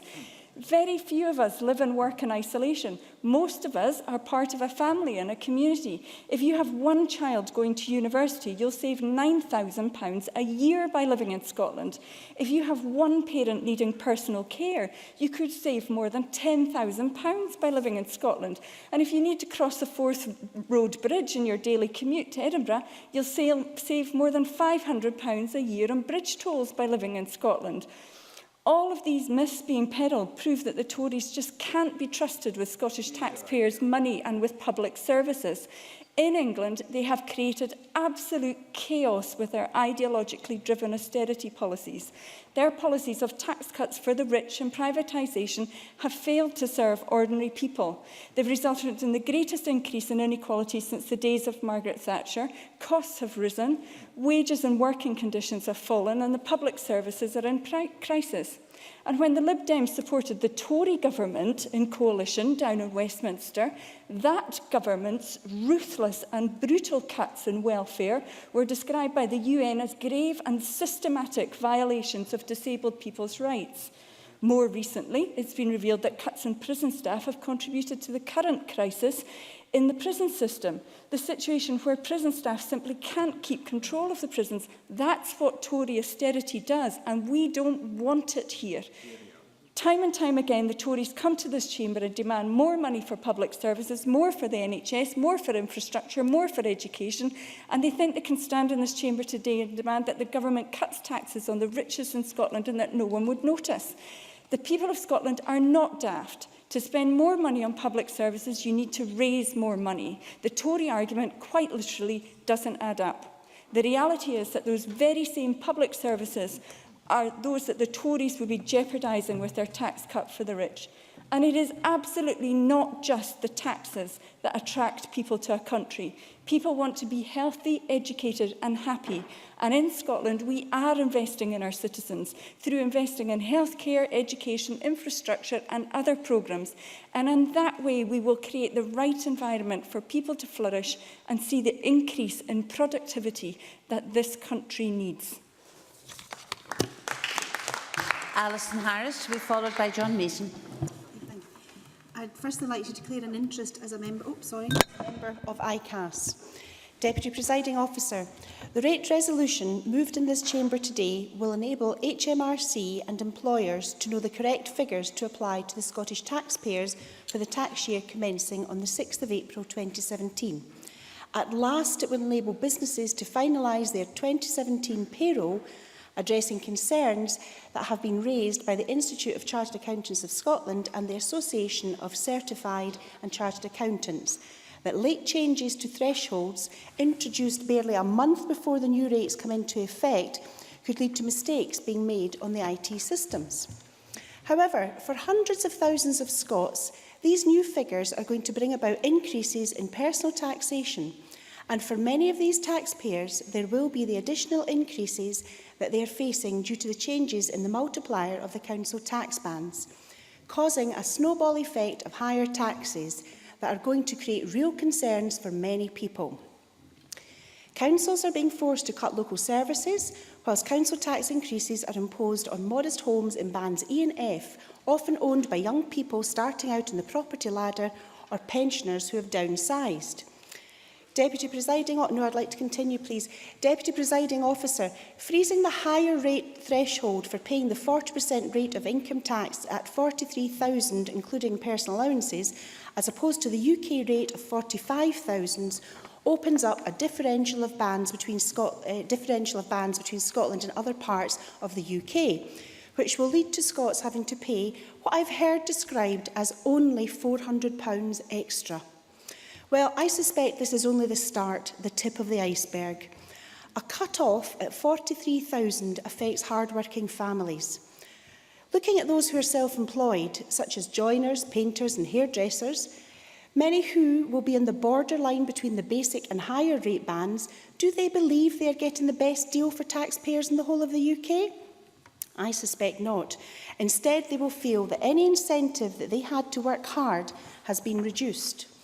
Many will feel that staying under the £43,000 threshold is actually best for them, hence ultimately reducing the government's tax take.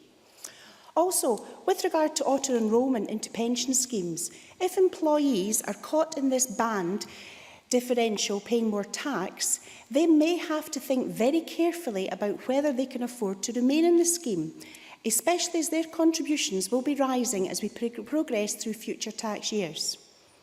Has the government thought through the difficulties and confusion this additional financial burden will cause these employees? I don't think they have. The government seems happy to make life harder for Scottish taxpayers, many of whom, particularly those at the margin, face falling over a cliff edge into very choppy financial waters.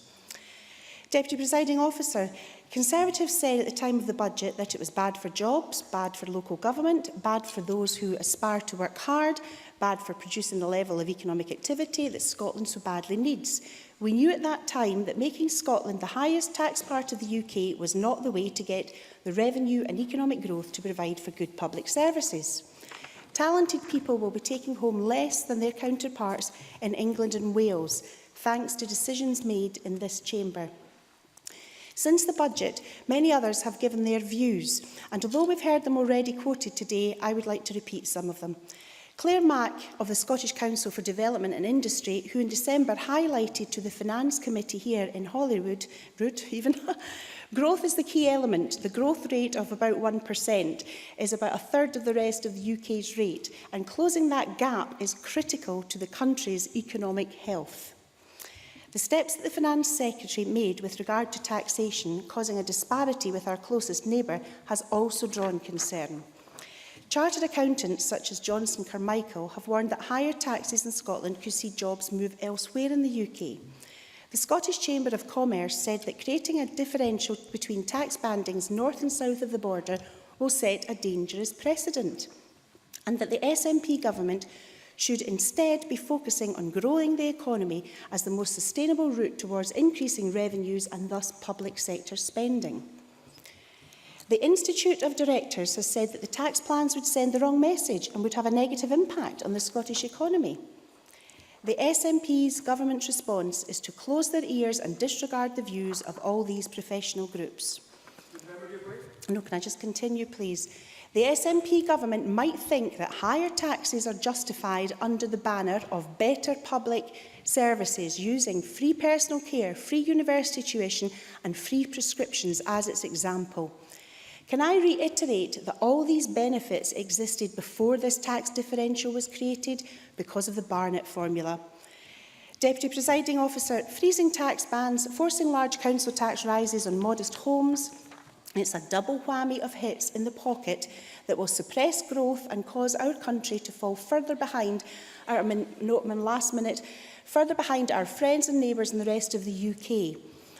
I am proud, Deputy Presiding Officer, to present a party that trusts people with their own money rather than a party whose budget has earned such concerns from so many professional bodies. The rate resolution moved today will penalise Scots for living and working in their own country, and as we've heard previously, brought in tax rises that are entirely unnecessary and all inflicted on them by this SNP government. Thank you. The last of the open session speeches is John Mason. Thank you, Presiding Officer. And for the sake of balance, I am also a member of ICAS, and you will quickly gather that there are different views within that organisation. I guess there comes a limit to what new can be said on this topic as the last backbench speaker.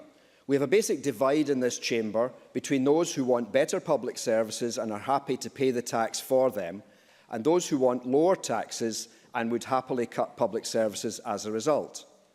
On top of that, we have the question of redistribution of income and wealth, and also the question of how far we can be different from our near neighbours like England and Ireland, and whether people will move between countries if the tax rates are different. Now, a number of these issues create a tension amongst themselves. I'm happy to say I would be one of those comfortable with raising tax in general a bit in order to get better public services. However, I also am very aware of the concern that raising tax too much could lead to some higher rate taxpayers moving to England, and that would actually mean less tax and poorer public services. I do not think any of us want that, but I think that is the risk with Labour's proposal of a 5p differential, and I have to say I do not think Alex Rowley answered my previous intervention. The whole question of how different we could and should be from England differs with the different taxes. On landfill tax, we do not want waste tourism, so it seems we are really constrained to staying almost exactly the same as they are down south. On the other hand, property taxes can be allowed to differ a fair bit, as property cannot be moved around very much at all. Yes, okay. Murdo Fraser. I'm grateful to Mr Mason for giving way. In election after election, he stood on a manifesto committing to cutting corporation tax in Scotland below the UK rate. If he's changed his mind on that, what has led him to that decision? John Mason. I think I'd like us to take us to a slightly deeper level, and which I think is where our party are, which is, I mean, the Tories would say, as I understand it, all tax cuts are good, all tax rises are bad. Labour seem to be saying the exact opposite. I think what we are saying is we need to look at each tax and we need to look at each rate. And there are some things that we can safely rise and we will raise more tax. There are some things that we could reduce and that will really boost the economy. And I think we're looking at a slightly more nuanced approach than I hear from either of the two extremes in this chamber.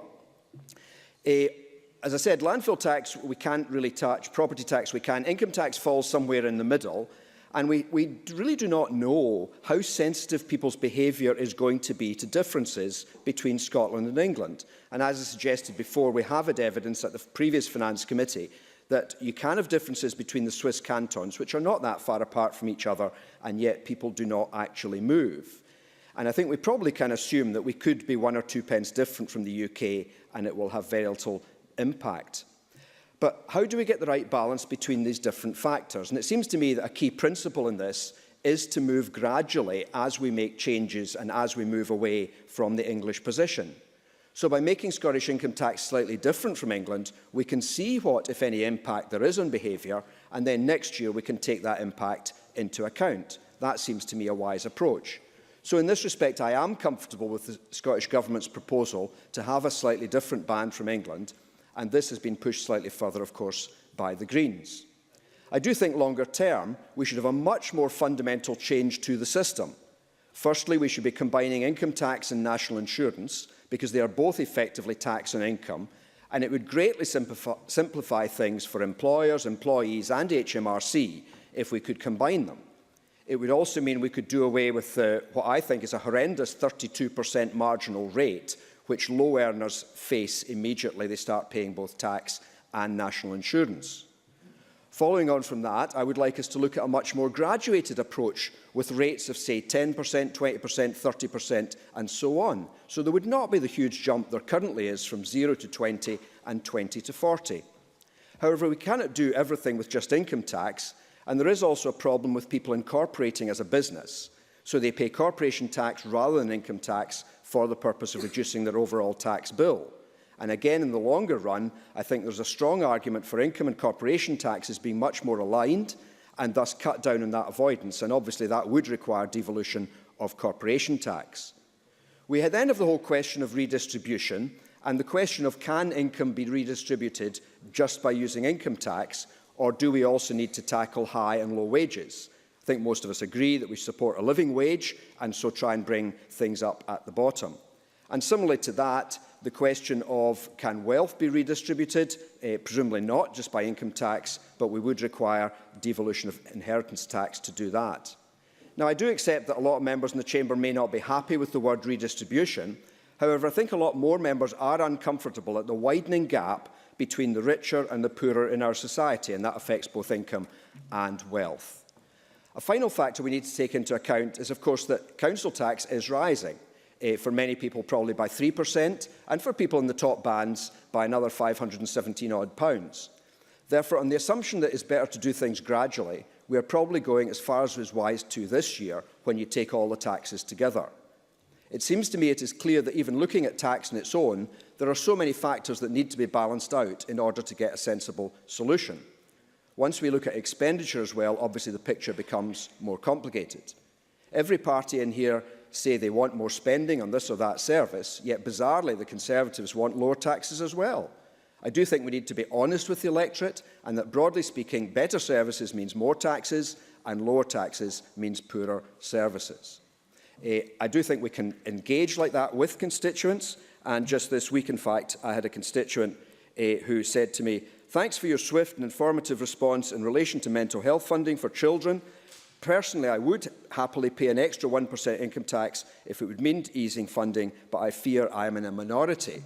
And I think that's the kind of debate we need to have with our constituents. Finally, I would reiterate one of my bugbears, that is the UK should be setting its budget first and Scotland should be second, once we're clear what their position is, and then local government follows on from that. And I think the Finance Committee, with Mr Crawford, will be looking at that area. So thank you, Presiding Officer. I look forward to supporting the government motion at 5 p.m. Thank you. Now move to the closing speeches, and I call on James Kelly. Around 6 minutes, please, Mr Kelly. Thank you, Deputy Presiding Officer. I want to start by agreeing with Derek Mackay, because this is a significant day for the Parliament. We do have substantial tax-raising powers that have been passed down to us, and we therefore have to agree these rates in a motion today. So this is quite a substantial decision that we have to take as a Parliament. And we should therefore understand the consequences of that decision, as Daniel Johnson quite rightly outlined. Because the consequences of that decision, if we set the rates as put forward by Mr Mackay, will mean £170 million of cuts to local councils. And it's not just the cuts being proposed in this year's budget, it's a cumulative effect to those cuts of £1.5 billion since 2011. So when people look in their local communities and they see their library under threat of closure, or their play scheme under threat of closure, or care packages being undermined, then they should look at this decision that's been taken today. And if Parliament votes at 5:15 to pass this motion, then it's a lost opportunity to tackle these issues in our communities. There's been some discussion about, powers. Ivan McKee complained that, we've not got enough powers and the Parliament should have more powers. But it strikes me that time after time I have watched ministers and First Ministers on that front bench stand up and answer questions by saying, if only we had more powers in this Parliament, we could deal with these issues. And here we have these substantial tax-raising powers, and it strikes me that the SNP government have gone weak at the knees at the opportunity of using them and standing up to defend local communities. Derek Mackay complained about the reduction in the block grant, but what's the point in complaining about that reduction in the block grant if you won't use any of the levers at your disposal to raise more money and to give you more money to allocate into your budget? In addition to that, we seem to see contradictory positions playing out on the SNP benches. You know, Gillian Martin outlined a position where she thought people would be prepared to pay more tax, which was at odds with the situation outlined by Derek Mackay. John Mason, in his different contributions, seemed on one hand to say that you can have different tax rates in different countries and it wouldn't impact on behaviour, but then argue against that position. And we had Kate Forbes give us the example of CEOs, not having to pay any more tax, but at the same time, we heard Anna Sarwar in an intervention talk about the £53 million of cuts in the council budget in Glasgow. I've got to say that I'm totally puzzled by the Greens' approach to this. Patrick Harvie and the Greens have consistently argued, that there should be action taken in terms of top-level taxpayers. And Patrick Harvie again outlined that position in his speech to the Chamber. But it seems that when it came to the budget negotiations, when Derek Mackay brought forward these £220 million, effectively £190 million of that was a slush fund, and only £30 million was being raised through additional measures for taxation. So it strikes me that the Greens were bought off very cheaply. And just let me develop this point. And I don't understand that you can take a position where you outlined that you didn't think the tax changes were enough, you were unhappy with them, you couldn't vote for them, but you were going to abstain to allow them to go through. Surely it would be better to reject the motion before us and to get to a position where we can produce a more robust package. I give way to Patrick Harvie. Well, I say again that if we were to do that, Anna Sarwar and his colleagues wouldn't just be talking about £53 million, they'd be talking about £70 million of cuts in Glasgow. But I'm sorry that we've puzzled Mr Kelly in securing this budget concession, which I remember he voted for that budget amendment when it came to committee as well. But can he tell me, if we'd taken the same approach of demanding a perfect budget and demanding it now, what would it have achieved? Because the Labour Party doesn't seem to have achieved very much coming out of this process. James Kelly. What strikes me about your approach, Mr Harvie, surely it would be better to vote against the motion that's on the table tonight and then reopen the negotiations. And instead of the £53 million of cuts that Anna Sarwar was outlining, there might be the opportunity by using the progressive powers of taxation to diminish the level of cuts further and produce budgets that can defend local communities. In summing up, Deputy Presiding Officer, I think the opportunity for us tonight at 5:15 is it's a time to be bold as a Parliament. It's the time to look at the powers that are there at our disposal to raise more money so that we can defend our local communities, that we can stand up for local people and that we can make a real difference. Because ultimately, that's what the people send us to this Parliament to do, to make a difference. So don't let people down at 5:15. Reject the motion on the table and reopen these budget discussions. I call Dean Lockhart. Around 6 minutes, please, Mr Lockhart. Thank you, Deputy Presiding Officer. Much of the debate today has quite rightly focused on the SNP's new income tax policy, which makes Scotland the most expensive and highest tax part of the UK in which to do business and to do work. My colleagues have explained that this new tax policy will increase the income tax burden for over 370,000 hard-working people in Scotland, not now, including police officers, nurse consultants and teachers. At a time when the economy desperately needs more job creators, entrepreneurs and highly skilled workers, all of whom would expand the tax base and contribute to higher government revenue, those individuals will now pay higher tax in Scotland than other parts of the UK.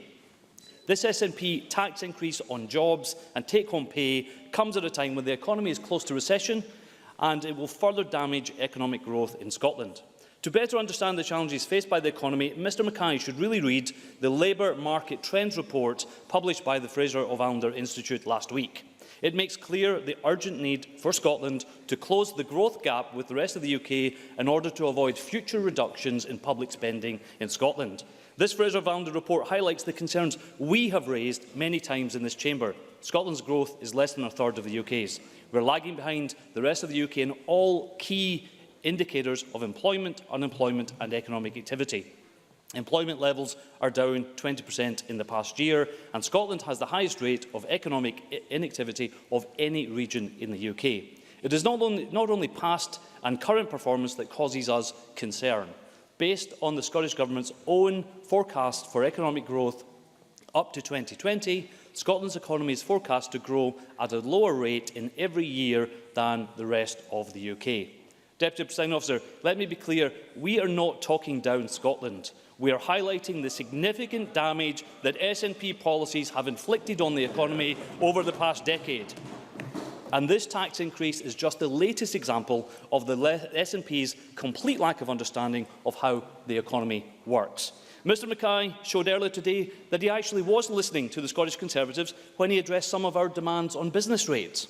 Mr Mackay should also take heed of the recommendations set out in the Fraser of Allender report that closing the growth gap must be a key priority for the Scottish Government. This requires clear policy actions to boost economic growth and create jobs. He should also listen to business leaders across Scotland who are calling for clear action to grow the economy. The Scottish Chambers of Commerce have made it clear growing our economy rather than increasing taxes will provide the most sustainable route towards boosting tax revenues and public spending going forward. As my colleagues have said, you cannot tax your way to prosperity. This is why we reject measures that will make Scotland the highest tax part of the UK. Indeed, as Murdo Fraser has said, where circumstances permit, we would also consider lower taxes to make Scotland more competitive and to expand the economy. This leaves the Scottish Conservatives as the only party in this chamber to oppose higher taxation in Scotland compared to the rest of the UK. We're the only party fighting to keep our economy competitive, the only party on the side of hard-working families, and the only party that will use tax policy as a means to stimulate the economy. Deputy Presiding Officer, it wasn't always this way. The SNP once agreed with our approach. In fact, in this very debate last year, John Swinney, in agreeing not to increase the tax burden in Scotland, said, "This government is on the side of working people. We will not increase their taxes. We will protect household incomes." How things have changed. The SNP have now clearly marched to the left to join their comrades in the Green Party to deliver a high-tax, anti-growth, pro-independence budget. Mr Mackay has sacrificed sound tax policy in order to keep the pro-independence vote together. We really shouldn't be surprised by this change. Not now. We really shouldn't be surprised by this change. After all, Mr Mackay is merely following the priorities set out by the First Minister when she declared that the issue of independence transcends the issues of national wealth, the economy and balance sheets. The party that is supposedly stronger for Scotland has caved in to the demands of a party that received just 6% of the votes. And as a result, it has now placed the Scottish economy at a competitive disadvantage to the rest of the UK. Presiding Officer, this is an unnecessary and dangerous tax increase.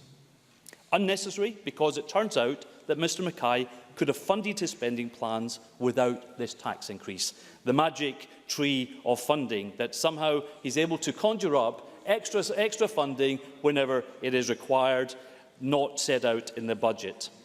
Dangerous because it sends out a clear message that under this SNP government, Scotland has become less competitive.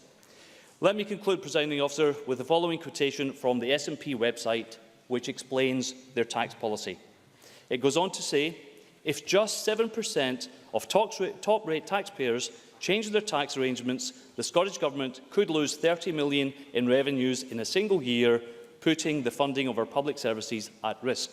We actually agree with this risk analysis. If you increase tax in Scotland, there is a danger that you will dilute the tax base and end up with lower government revenues. And for all of the above reasons, Presiding Officer, we will be voting against this resolution to increase tax in Scotland later today. Thank you. I call on the Cabinet Secretary to wind up the debate. And Cabinet Secretary, you've got till 15:15 if you need it.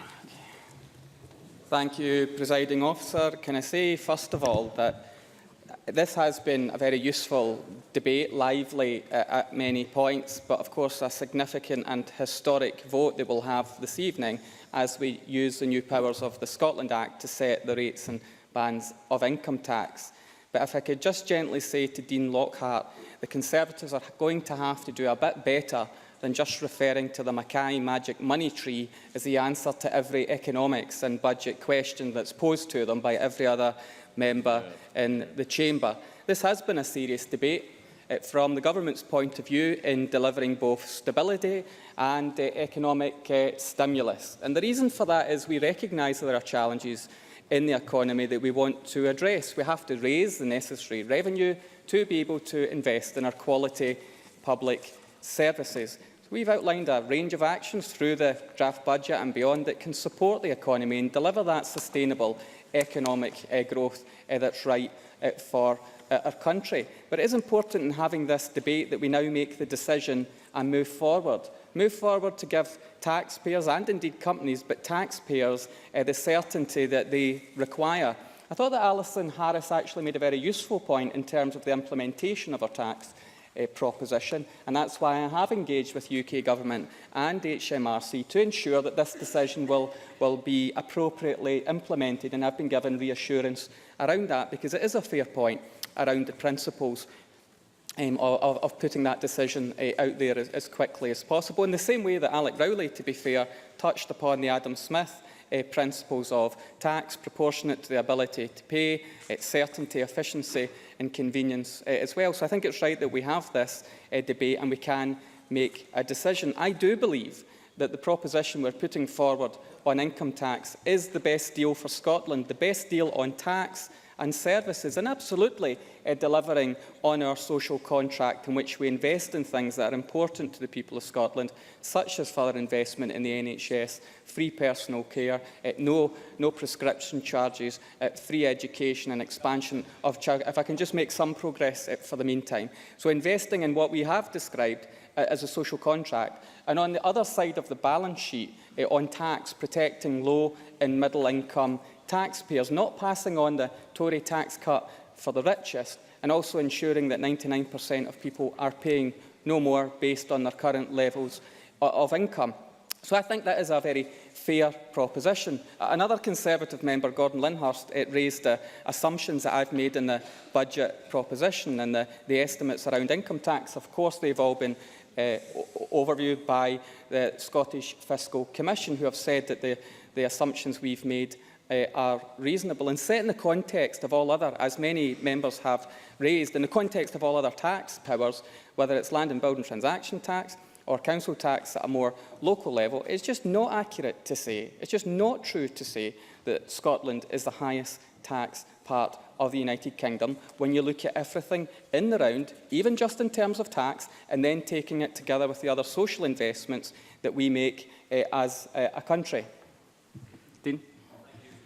Secretary, you mentioned increased spending in the NHS in Scotland. Can I remind the Cabinet Secretary that of the increased NHS spending in Scotland last year, some 380 million increased expenditure, 355 million of that came from Barnett consequentials.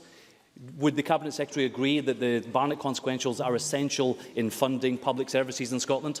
Cabinet Secretary. You've heard me say before that our total budget will pass on Barnett consequentials for the NHS. Our position on the NHS is that we were offering more to the NHS than any other party in the Scottish Parliament elections. But the question for the Conservatives is, where will you find the £107 million of cuts that you would have to find to be able to pay for just your income tax position before we get to anything else? Willie Rennie fairly raised being responsible in this Parliament and also raised the important point about Brexit.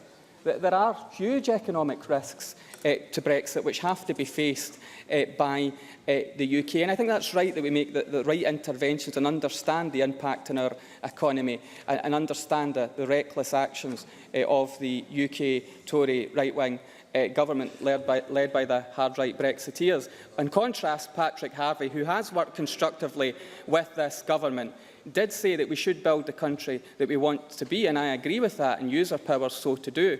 But unlike the Labour Party, who, rather than ending austerity, simply want to pass austerity on to basic rate taxpayers and some of the least well-off in our society, albeit the Tories are hammering the less well-off in our society, and particularly in their welfare changes, our package feels like the right one to support a greater number of people. But you see, what the Labour Party are going to oppose is the Scottish rate resolution. It's not as they've described a process we can go and think about it a bit more and just keep bringing it back. We need certainty in the system, certainty that Alec Rowley spoke about, so that councils and other public services, as Patrick Harvie has said, can get on with delivering quality public services. And it's not just the £900 million in the draft budget that would be at risk. Actually, this rate resolution is about £11.9 billion contribution to our public services. That's what the Labour Party and others are putting at risk by opposing the Scottish rate resolution this evening. And it is interesting, as I read of more and more Labour authorities, something of a trend is emerging. And I just look with interest at local authorities that say they didn't have enough resources, Labour-led authorities who are proposing to freeze the council tax. I just think that tells a very interesting story about resources at a local level, recognising the extra hundreds of millions of pounds of resources that are being put in by this government to support local services. But you see, it's the Tories' position that's most interesting. The Tories have reverted to type, which is to essentially criticise and oppose devolution and divergence. Of course. Bruce Crawford. On the matter of council spending, would the Cabinet Secretary agree with me that it's quite rich to hear stories about the Labour Party about reductions in council budgets when they're in coalition with the Tories in Stirling, when they've just introduced a budget with £3 million of additional spending in this financial year, for the next financial year? Cabinet Secretary. Quite, I do agree with Bruce Crawford. There's been a great deal of hypocrisy from the Conservatives that have been exposed over the course of this debate, not least one Tory member after another talking about further spending commitments that they would like to see, whilst at the same time also wanting to cut tax. And not just general tax, but tax for some of the richest in our society as well. So the Conservatives have spoken about the wrong choices. This government believes it's the right choices to raise the revenue to spend on our quality public services. On the other hand, the Conservatives believe that Westminster knows best and we should just toe the line on this and every other matter on our finances and our tax position as well. Well, this government will not be passing on the Tory tax cuts. We are making different choices. There is a divergence because we believe in our public services and a fairer and a better society, whilst the Tory party squanders tens and hundreds of millions of pounds on their own pet projects. And it is also true to say that when you look at council tax in terms of south of the border, council tax under the Conservatives has been rocketing while the Conservatives are in control south of the border, in contrast to what's happened in Scotland over the last 9 years and the from freeze to up to 3% position in Scotland, whilst at the same time we've been able to invest in our public services. Now, when the Tories talk about governments putting their hand in people's pockets, we took our case to the electorate at the Scottish Parliament election. We secured a mandate to take forward our proposition, but I respect that I have to find consensus in the chamber for the rate resolution and therefore the budget to pass. And that's what we've done, found a consensus to raise the necessary revenue to invest in our public services. But it really is quite shameless of the Conservatives to hammer the less well-off in society, particularly with your welfare changes. So we've approached this position in a fair and a balanced way, in a way that supports our economy, in a way that gives certainty and tax decisions based on the ability to pay, that will secure this evening £11.9 billion worth of investment for the public services of Scotland, whilst getting the balance right. So for all of those reasons, 99% of taxpayers paying no more on their current levels of income, no tax hike, there's no change to the tax rate, supporting those in low and middle income earnings, and also to ensure that other measures will stay under review, such as the additional rate, to ensure that we don't jeopardise the income for our public services, and continue to engage with taxpayers, businesses and others to ensure that we deliver the right kind of conditions for economic growth, whilst also delivering fairness. So I would suggest, Presiding Officer, that we don't put at risk that £11.9 billion worth of investment in our public services, and the Chamber can use these historic new powers this evening as we build a fairer society, and one in which we deliver a tax proposition that I think contrasts it well for Scotland, opposing what the Tories have done in Westminster, but making the right decision for our tax powers in Scotland and therefore our people of Scotland. It is with great pleasure that I move the motion in my name.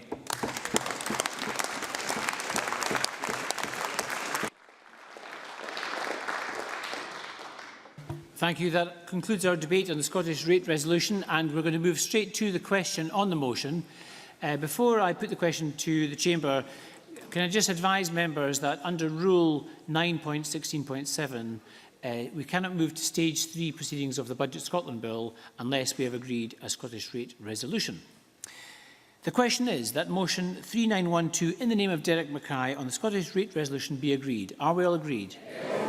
We're not agreed. We'll move to a vote, and members may cast their votes now.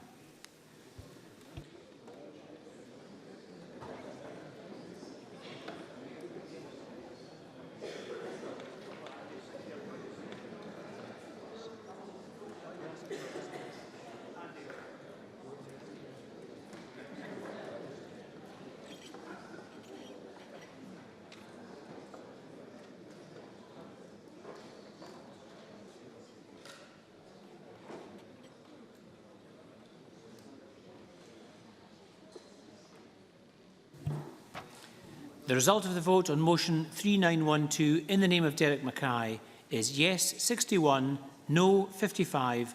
There were 6 abstentions. The motion is therefore agreed.